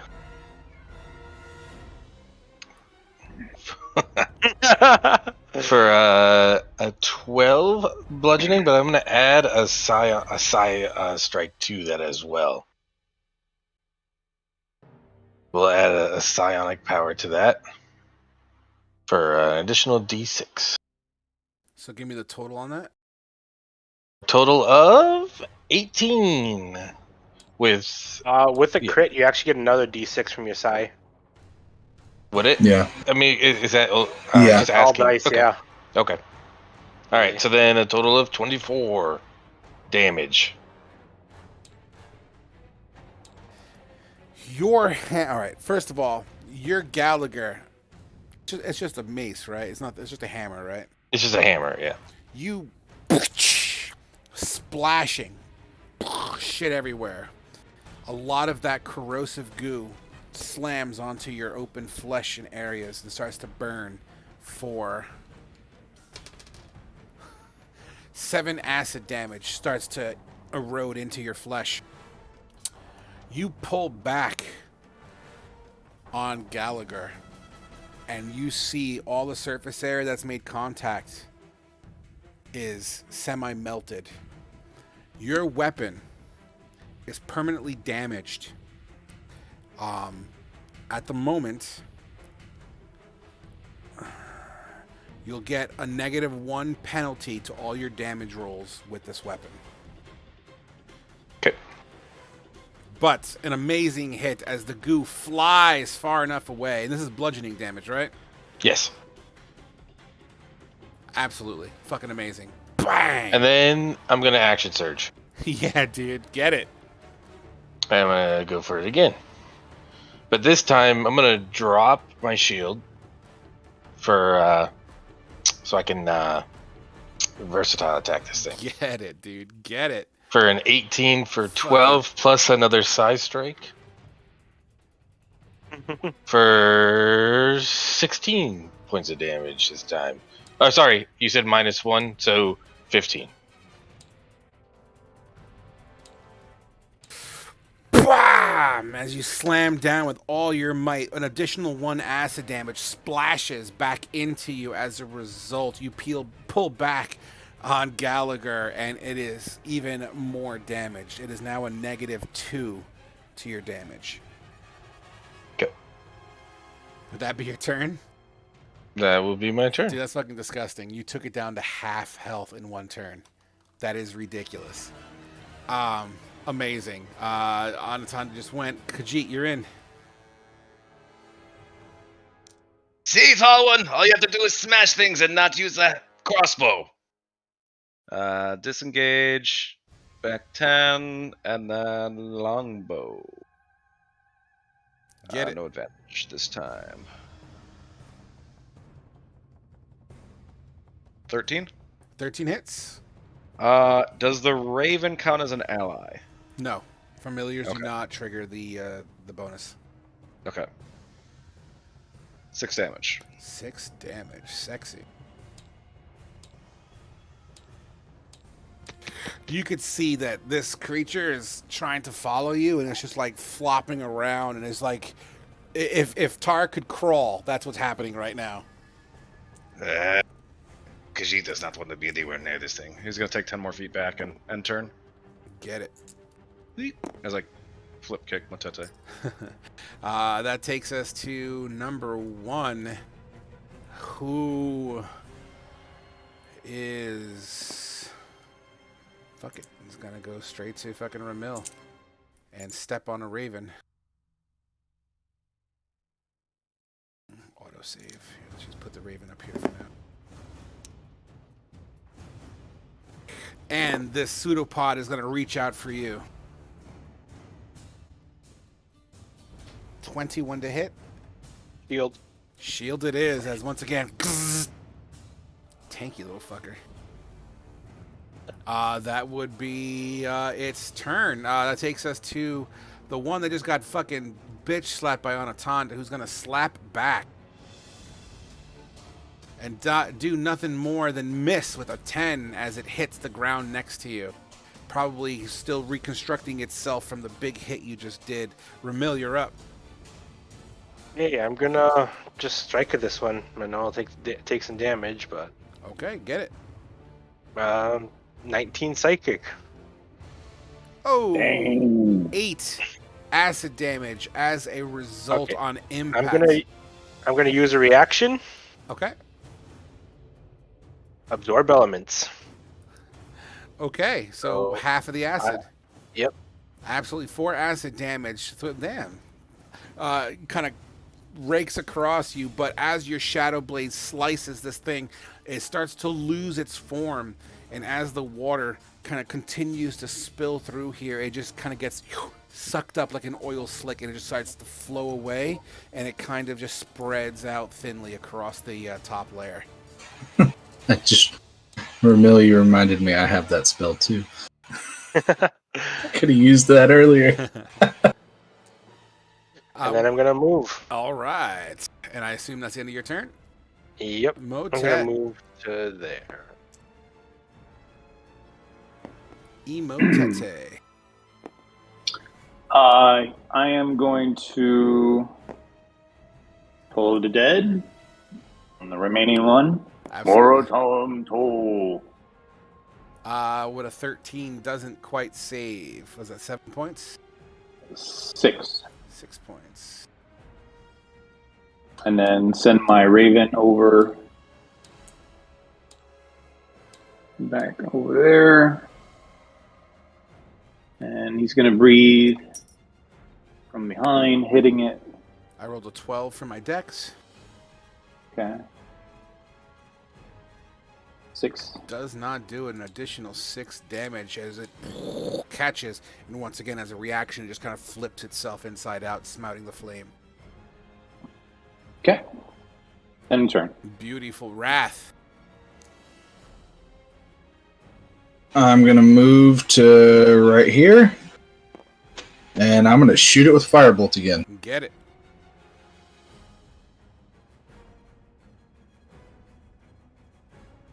$23. 100% hit. 3 points of fire damage. Boom. And once again, in similar fashion, as soon as it feels the fire, flips itself inside out, smouting the flame. Would that be your turn? Yeah, that's it. All right, Anatanda. Go ahead. Excuse me. I'm gonna go ahead and drop the shield. Okay. 2-hand attack. Get it. 11 to hit Hits. for 12 bludgeoning damage. 12 bludgeoning damage. Boom. I'm assuming it's a -3 now. It is absolutely a -3, but you also reflect 4 acid damage into your body. And Motete, I use the shield on their turn, and then absorb elements on mine. So that means I don't have any reaction left on this one. So Okay. Would that be your turn, Anatanda? You're right. Let me. Yeah, All right. that'll be it. Khajiit, what are you doing, buddy? Sorry, I was muted. Do I have a clean shot? Clean enough. All right, steady aim, longbow. Get it. 20. Natural 20. The water is That- not located over here, so why don't you tell me how you kill this creature? You don't even have to roll for it. It's that hurt. Oh, all right. I I mean, To you can be roll damage to see what you get, but it's absolutely going to be beyond 5. I mean, the sneak. Yeah. Oh my god. Oh my god. 26. Yeah, I don't even know what this creature looks like. You could flavor it for me. I don't know if it's the tar or the thing inside of it. It's just the tar. The thing inside of it only represents what it does, basically. So it Flavor away. I don't even know what I was attacking. you just split into it, and honestly, it's a fucking arrow. So it's just it hits it and just slowly begins to just liquefy and just spread out like coagulated blood, but oil. And that is combat, guys. That was fun. Tal Rune, are you okay? Metal One, are you okay? I have seen better days. And Wrath just looks at himself and is like, I'm glad my stuff is infused. Well, there is some light ahead, so might as well keep moving. Don't want any more of those to show up. We should at least patch them up first. And I just Yeah. Yeah, I'm gonna limp over to Motete and call Ramil an asshole. And I could use some assistance. Did I ever hit Ramil out of curiosity? Yeah. Yeah. Actually, no. Not with the pseudopod, right? You didn't hit me. It was just with Splash. Gotcha. All right, just checking. Yeah. 7 plus your level, Wrath. So 11. Yeah. I mean, you would have been close if it didn't have mirror image. So. Yeah, no doubt. I'm gonna walk. Oh, good. I'm sorry. As the things dispersed, did they leave anything behind? You would probably see... No, you wouldn't. Nothing. Nope. Just residue at this point. It still seems to sizzle on the ground, even in its dead form. It still seems to sizzle. We should probably avoid those areas. I look at Anatanda's hammer and see, can I determine if a mending spell could fix it? So, rules is written. Mending wouldn't work here. To make mending work, you would need the missing pieces to fuse together. That's where the mending comes in. In this case here, the hammer is literally melting away. So all the missing pieces has vaporized and turned to a gaseous form. Okay. Gotcha.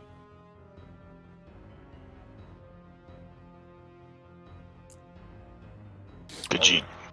Oh, go ahead. Khajiit. I hold up my hammer and I throw it towards like the big pile of water that's over there. Sure. Yeah, I say, could really use that scimitar right about now.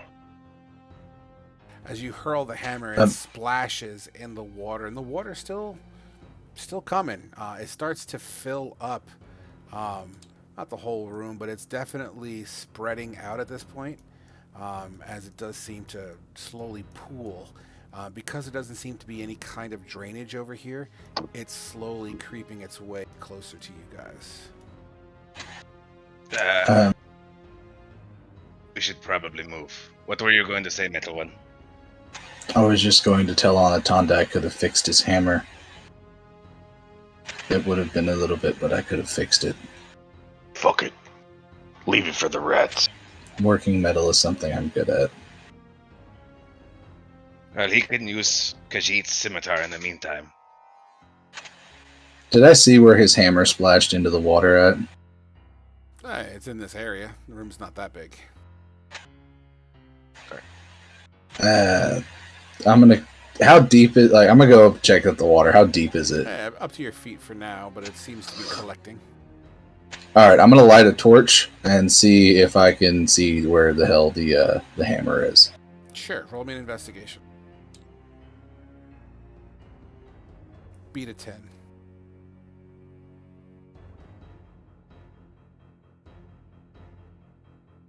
$20. You are able to find it. You pick it All up, right, and the blunt end of it, the business end of this hammer, it's just corroded. There's like a stress fracture from being heated up and slammed onto the ground. There's like a stress fracture. It's in poor shape. Yeah, I'm gonna put it in my backpack. Sure. And then go back to the rest, and I've still got my torch up. All right. As you continue to go back to your friends, I want to know what Mutete and Khajiit are doing at this point.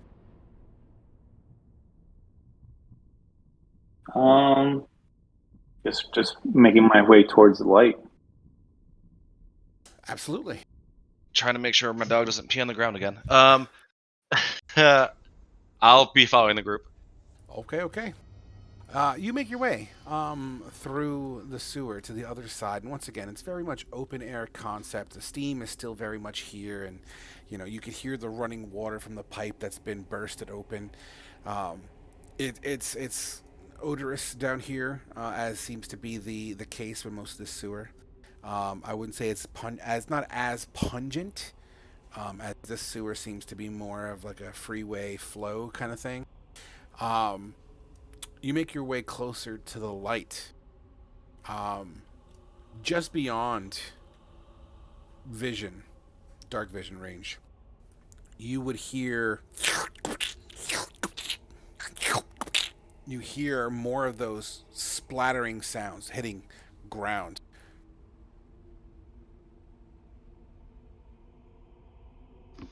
We should really move away from this area. Yes. Agreed. Let's make haste. With I my don't know, I torch, could think I could do something with this. And I start getting familiar with this scimitar. with my torch up, can we see the roof? Since it's 40 feet of light. Correct. The roof is only 20 feet high here. Okay. It's a good thing Khajiit does not have sentimental value with that thing. And yeah, let's go. All right. You make haste, and as you walk or haste past other chunks, you'll still hear things just kind of flopping. Some things moving in the darkness.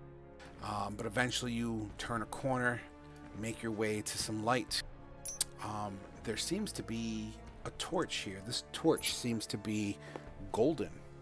It's like a golden torch. The handle on it is very much, whether it's solid gold or just gold plated, you don't know at this point, but it definitely it's very fancy, intricate designed. It's very Egyptian themed in nature. It doesn't seem to be, nothing crazy. It's fancy, but it's not like this an amazing piece of artwork, you know what I mean? But it seems to be a golden torch, and right to the side of this torch seems to be another ladder, and that seems to go up. Does the torch look like anything we saw in the pyramid? Roll me a history check.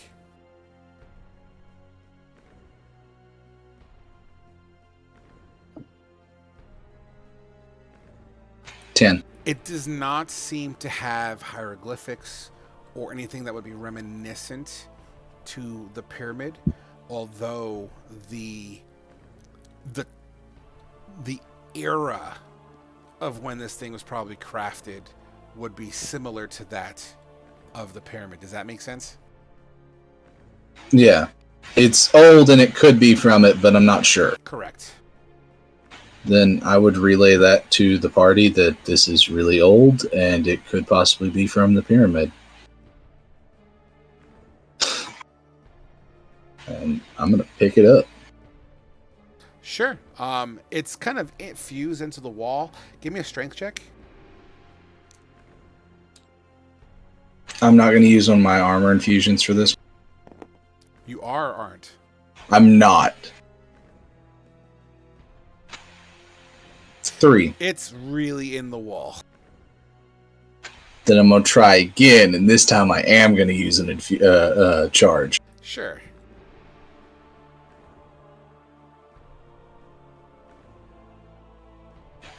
Fuck me. That is that would be 5, It's but really, still a nat 1. It's really in the wall.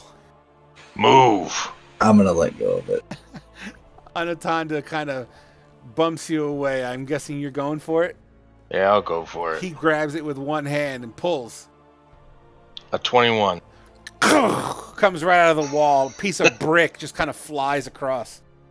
At least you're useful for something. Mine now. This torch is still on fire, and it's kind of like a cupped torch, right? So it's not like a wrapped torch thing. It's almost like it's like almost like a chalice where the fire's coming out of the chalice, but it's a torch form. Does that make sense? Did that make sense? Yeah. All right, good. Yeah, I know what you're talking about. Okay.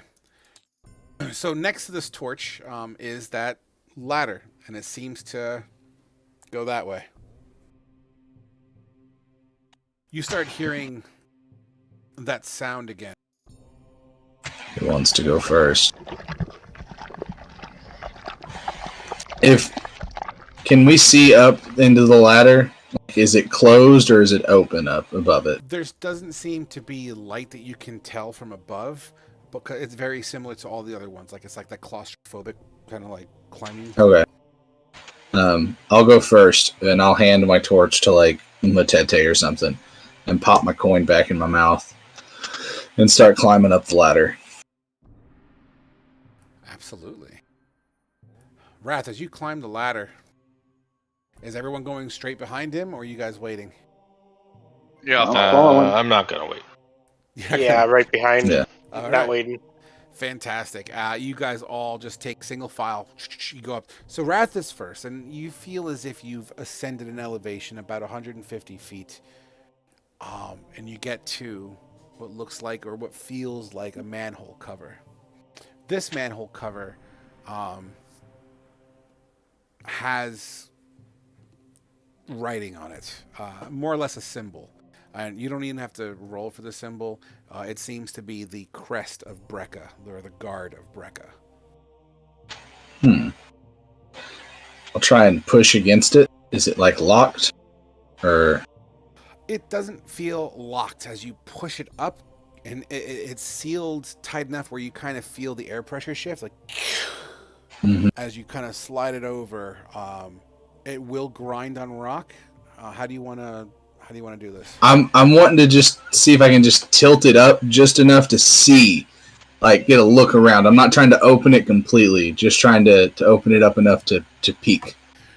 As you peek, you see phosphorescent lighting, like a shadowy purpley light.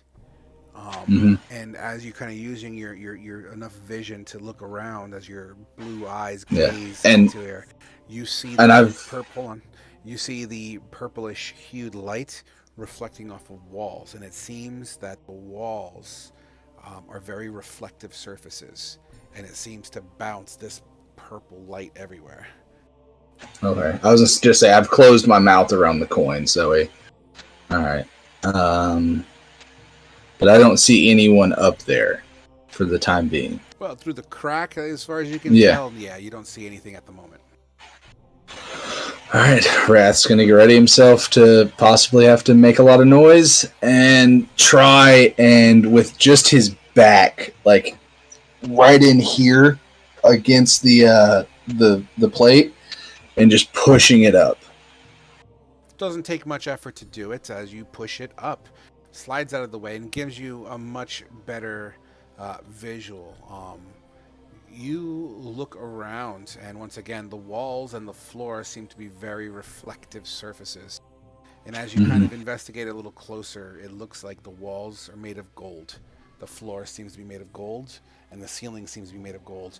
There's this trim work that's fancy, royalty-looking design patterns that trim the walls, almost like a molding that kind of separates the floor from the wall, and it just goes straight down. And then every other couple of feet is where those phosphorus-like torches or candlelight seems to just dimly light these corridors. All right, then I'm gonna like try and lower the manhole cover down, and then get out of the way for my friends to get up there. Absolutely. You move to the side as you gingerly place the manhole cover. Yeah.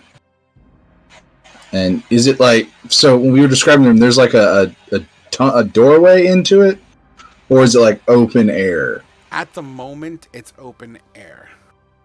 Okay. I'm going to try and find any bit of cover I can and just keep a watch while everyone comes there's out. absolutely zero cover here. It's literally like a golden hallway, and it's like 15 by 15 tall. Okay. And we're just kind of in the middle of it. Yeah, and then like there's these half columns that kind of jet out from the walls every like 20 feet or so. Okay. Yeah, then I'm going to just wave everybody up and tell them to hurry. Sure. Next in line was who? Ramil? I thought it was me. Oh, that works too. Anatanda. Sure. You pop your ass up. And once again, you see everything. The reflective surfaces, it seems to be very clean. And it just shines the ambient reflection of purple light, or like a hued purple light. If I remember correctly, this is something that I remember from my flashes earlier. Correct. I get an unease, feeling of uneasiness washes over me. But I'm gonna get up there, and I'm gonna take like a defensive pose surrounding the manholes, so that way people climbing up I could have a chance to protect them if anything happens. Fantastic. Who's next up? Ramil would be. And as soon as he gets up, seeing Anatanda's defensive stance, he would take one as well.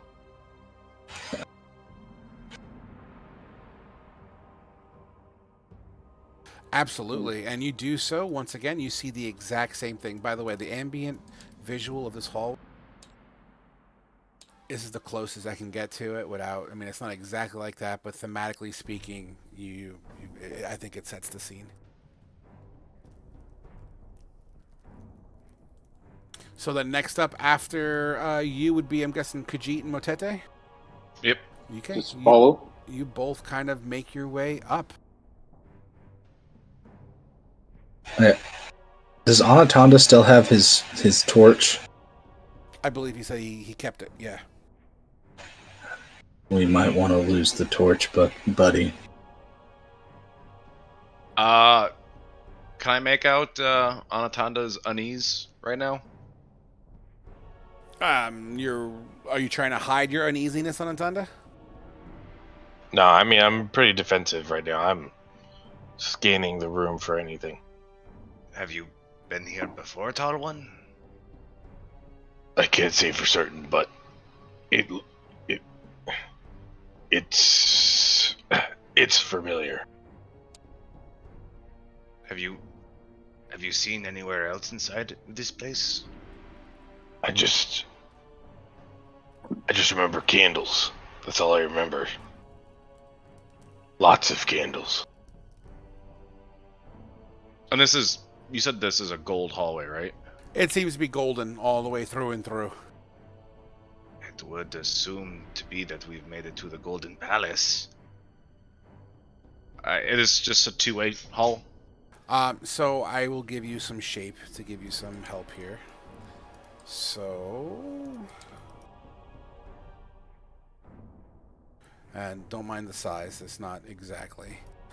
So you'll see that, and hold on, where's my pre-made map here? Yeah, all right, so you'll see basically this kind of a situation, and don't mind the angles, like I said, it's not perfect. And then you'll see this was representing a doorway, and this is, let's just say, where you came in through.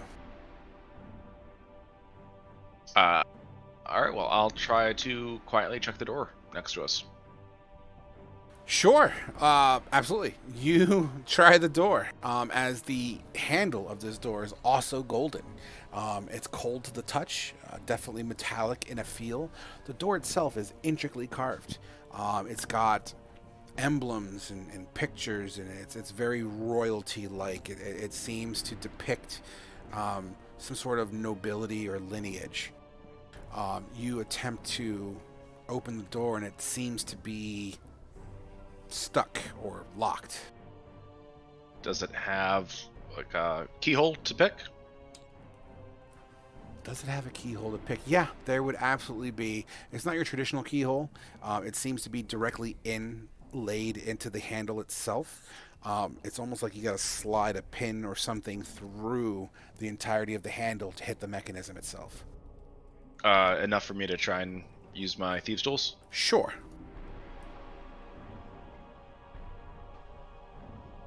22. 22. You take about 5 minutes, and you're working this thing. Click, and the handle kind of tilts, and the door kind of goes. It doesn't even squeak. It just kind of slowly opens up, like maybe a half inch. Can we push it over like another half inch and peer inside, see if I see anything? Yeah, absolutely. You. The nervous giggle. 1 second here. And TPK.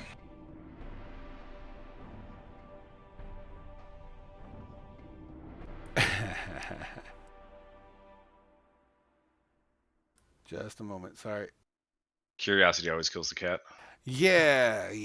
And the whole party. You open this room. Roll me a stealth, please. I like where this is going. 24. Silent like a fart in the wind. You see the silhouettes of things, humanoids, on cots. In your immediate glance, 3 that you can see at the moment. They seem to be asleep. I'll whisper to the party what I saw. What do you think? We don't know how many are in there. Should we try another route? Or should we try and take them out while they sleep? Are they humans or are they snake people? It could be either. Go take a look. I'm still pretty fucked up from the slime. I'm ready to go loud if y'all want, but I think it could be a bad idea. Alright, so the 3 closest to where I opened the door were asleep. At least the 3 that you see, they're definitely laying down. They definitely seem to be on bedding. And once again, it's very dim down here. Like the purple phosphorescent light is very dim, but it shines enough light where, you don't need dark vision to see it, but you would see the contours of bodies laying down. Well, I think it's safe to assume there'd be UNT, considering Tal Rune saw this place before. Or they could be prisoners. Go in and check it out. If they're humanoid, if they look like humans, they might be prisoners. If they look like the auntie, then we'll figure it out from there. Okay, I'll try it. I'll try to advance far enough to get a better look. Sure. I'm gonna say you. Oh, go ahead. I heard somebody talk. Montete, sorry, I was talking and I muted myself. Montete says, I don't think whether they are prisoners or more Yuan-Ti is not important. What we need to do is find the source or the leader of these Yuan-Ti. We don't have the manpower to destroy every single Yuan-Ti that we come across. We did come here to look for the catacombs. You don't know Maybe what maybe the answer for all of our problems are there. you don't know where the catacombs are. You know where the sewer is, but we don't know if that's the catacombs or not. What if I shut up because I wasn't there for something, so I can't say anything?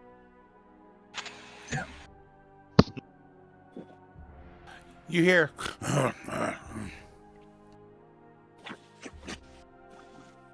Decision. Another way.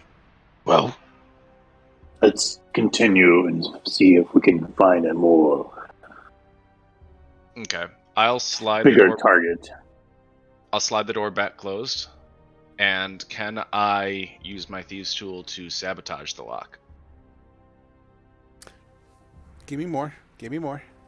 Like, I'll use like my thieves' tool to like bend the pins inside the lock so it can't be opened. Well, without reasonable amount of force. Sure. Why the hell not? That sounds perfectly cool with me. Why don't we use your thieves tool roll for that as well? 11. You successfully kind of click. You feel that the mechanism lock again, as if you just relock the door. You attempt to kind of roll a d20 real quick, please. Just a flat d20.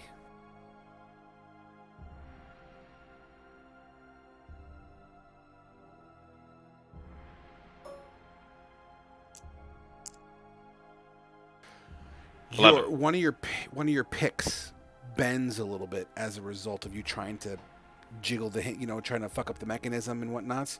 It's not broken. It's just slightly unsuccessfully doing what you wanted, but the door is locked. We should move. Hooded one, can you fix this later? Yes. But not now. Of course. I traded out my spell for it. For another spell, unfortunately. Here, take mine, and Wrath will hand him his thieves' tools. Away from this room. You're welcome, jackass. Thanks, of course. And I expect them back. What back? My tools. What tools? Don't fuck with me, Catboy. I will rip you apart. Wrath is very protective of his tools.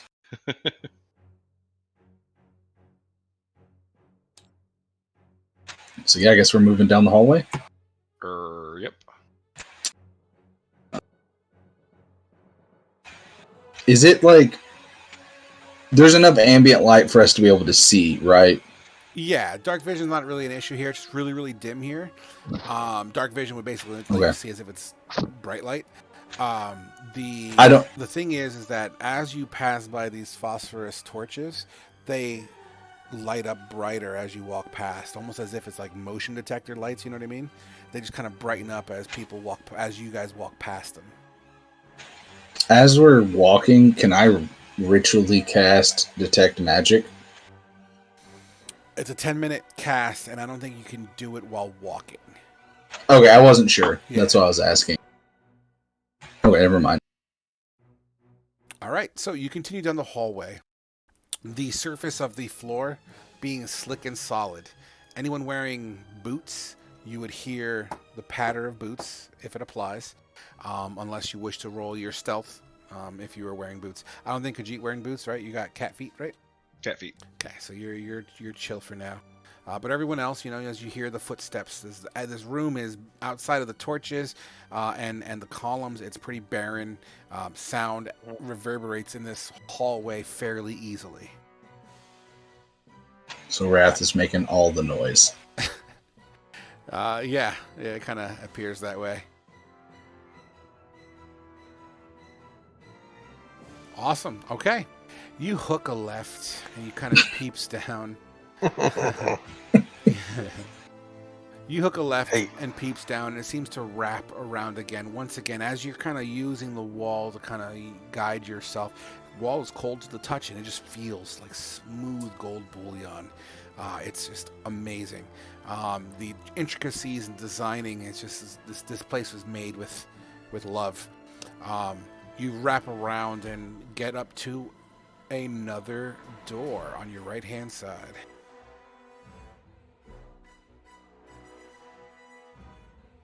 Do you think? Yeah, who's on point? Oh. Sorry. Space out there for a sec. No, I was asking which one of us is in the lead. Trying the door again. Okay, you try the door. That door is also locked. Oh, I rolled a 21. Oh, 21 diesel, perfect. Click. Roll me a stealth as well.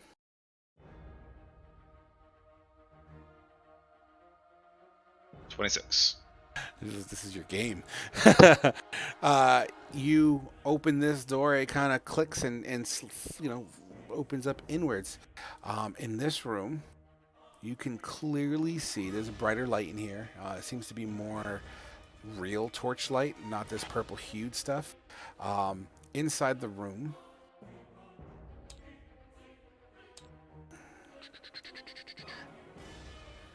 Could we say Khajiit is a cat burglar?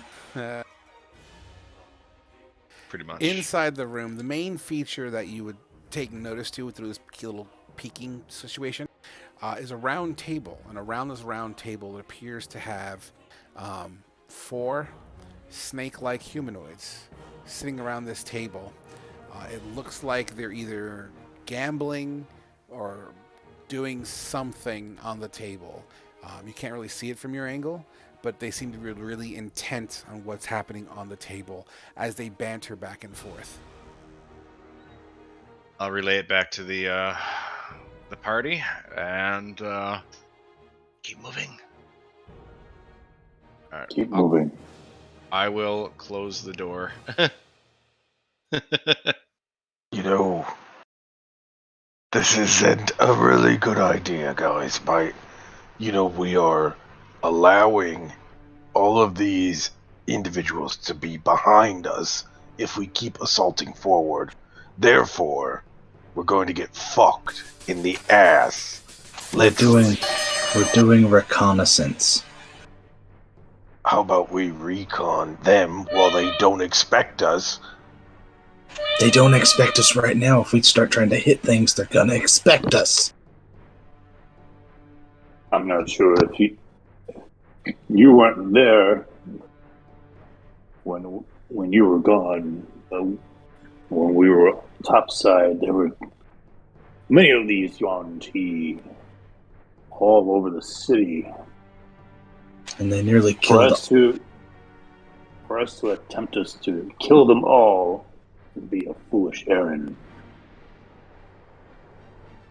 We fought 4 of their warriors, and they almost killed us.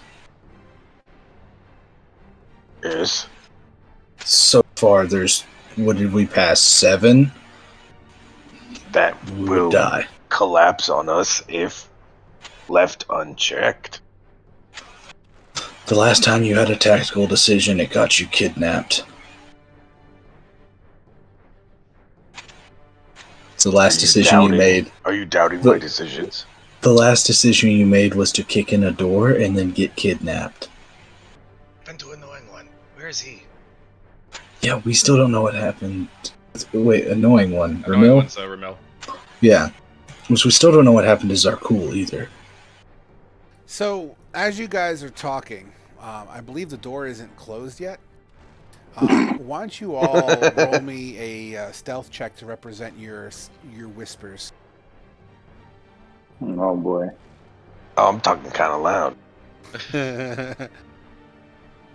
Same. Would my armor really be giving me disadvantage for talking? No. That's my question. But you still rolled a 12. Okay. So, as you guys are kind of bantering, I envision Khajiit's like this, and he's like whispering to you guys, but every one of you guys just like, rise!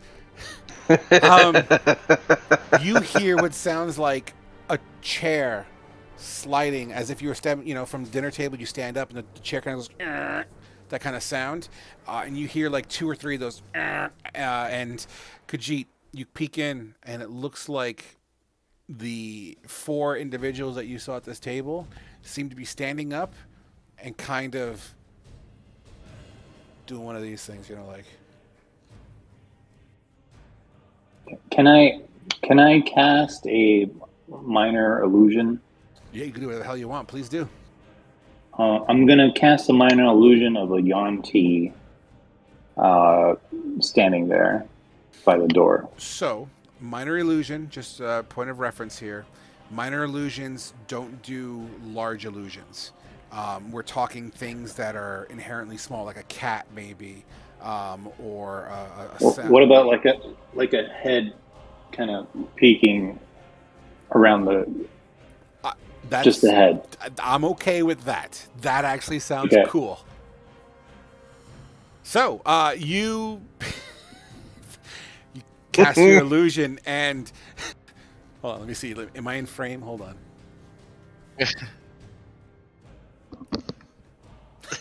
It's fucking terrifying.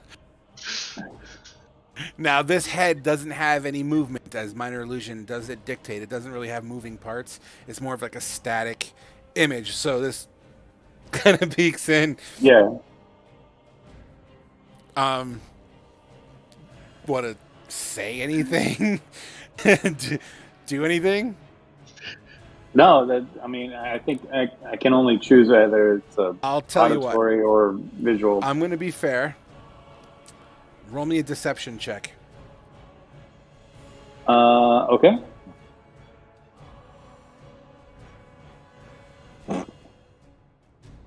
There's a chance that I can roll 4 ones.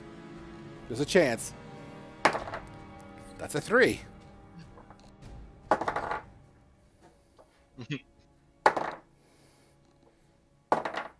That's another 3.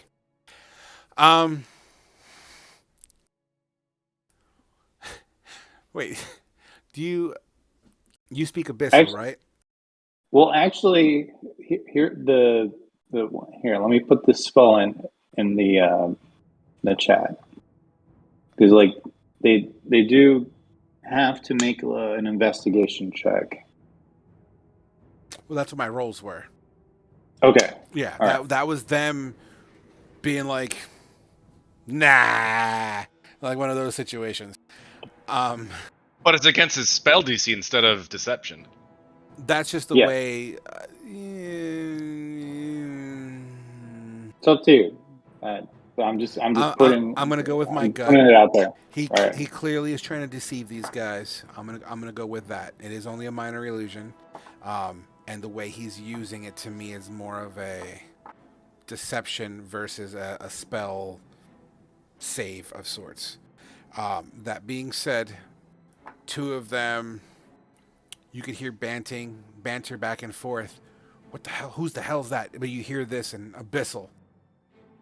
And you hear him in Abyssal say, "Identify yourself," as they come closer. And at this point, Khajiit, you see fingers grabbing around the outside of the door. Does the door open in or out? Into the room. In.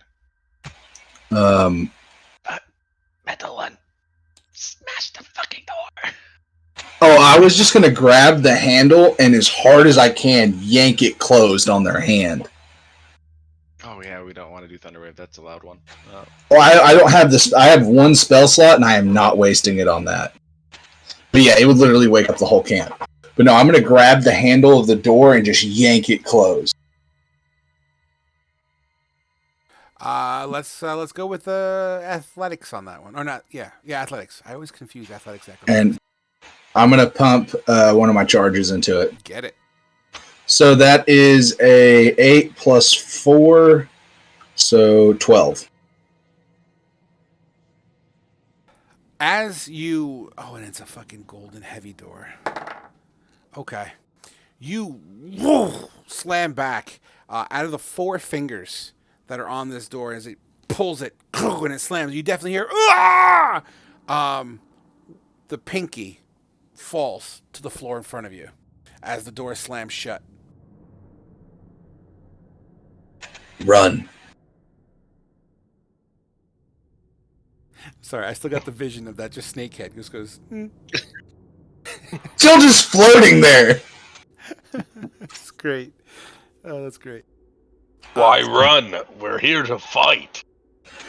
You want to call me out for not fighting? Are you still holding on to the handle? I am holding on to it, and like Wrath weighs 450 pounds right now with all of his equipment. You feel resistance on the other side and some shouting. So I had a lag spike. Do what? You feel resistance on the other side, as if they're trying to open the door. Yeah. And you also hear loud noises and shouting in Abyssal. I am putting all of my weight as much as I can against holding this door shut. Give me one more athletics check.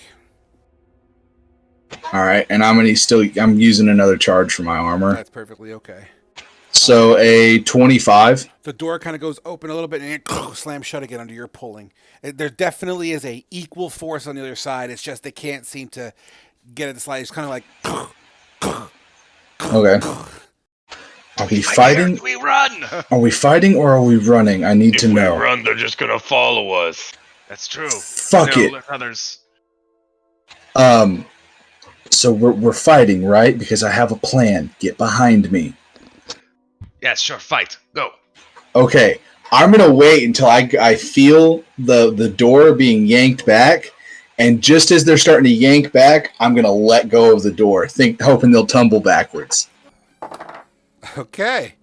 You're sizing it up. You see the door going, and then right when you feel it tug, you let go, and this golden door flies open, and you see 3 or 4 Yuan-Ti tumble backwards, and they are all prone on the floor as the door opens. In the other corner of that room, you see an idol, very similar to the one that was next to Anatanda. On this altar, you see a still body of half human, half Yuan-Ti, very similar structured and pattern like Anatanda. This one seems to be female, also nude at its current state. As the door continues to swing open, in your head, slow motion, because of this high stress environment that you're in, there's about 7 other Yuan-Ti on the other side of the room, behind where the door would have blocked your line of sight. They all stand up, and that's where we're going to curtain call tonight. Awesome. We really should have taken a 10-minute short rest. So we're running again. Yeah, we're about to run. Yeah. I have an idea, and then we're gonna run. Oh because, boy. yeah, there's a reason I told y'all to get behind me. I also have a crazy idea. My plan was to, as soon as I saw that they were prone, I was gonna throw out a thunder wave, and then just have us book it. Because fuck it, especially now that I see there's 7. My idea will go great with that. Yeah, I really. How close to level 5 are we? Like Soon, probably. soon. I wouldn't say next session, but you're not that far off. I'll leave it at that. Okay.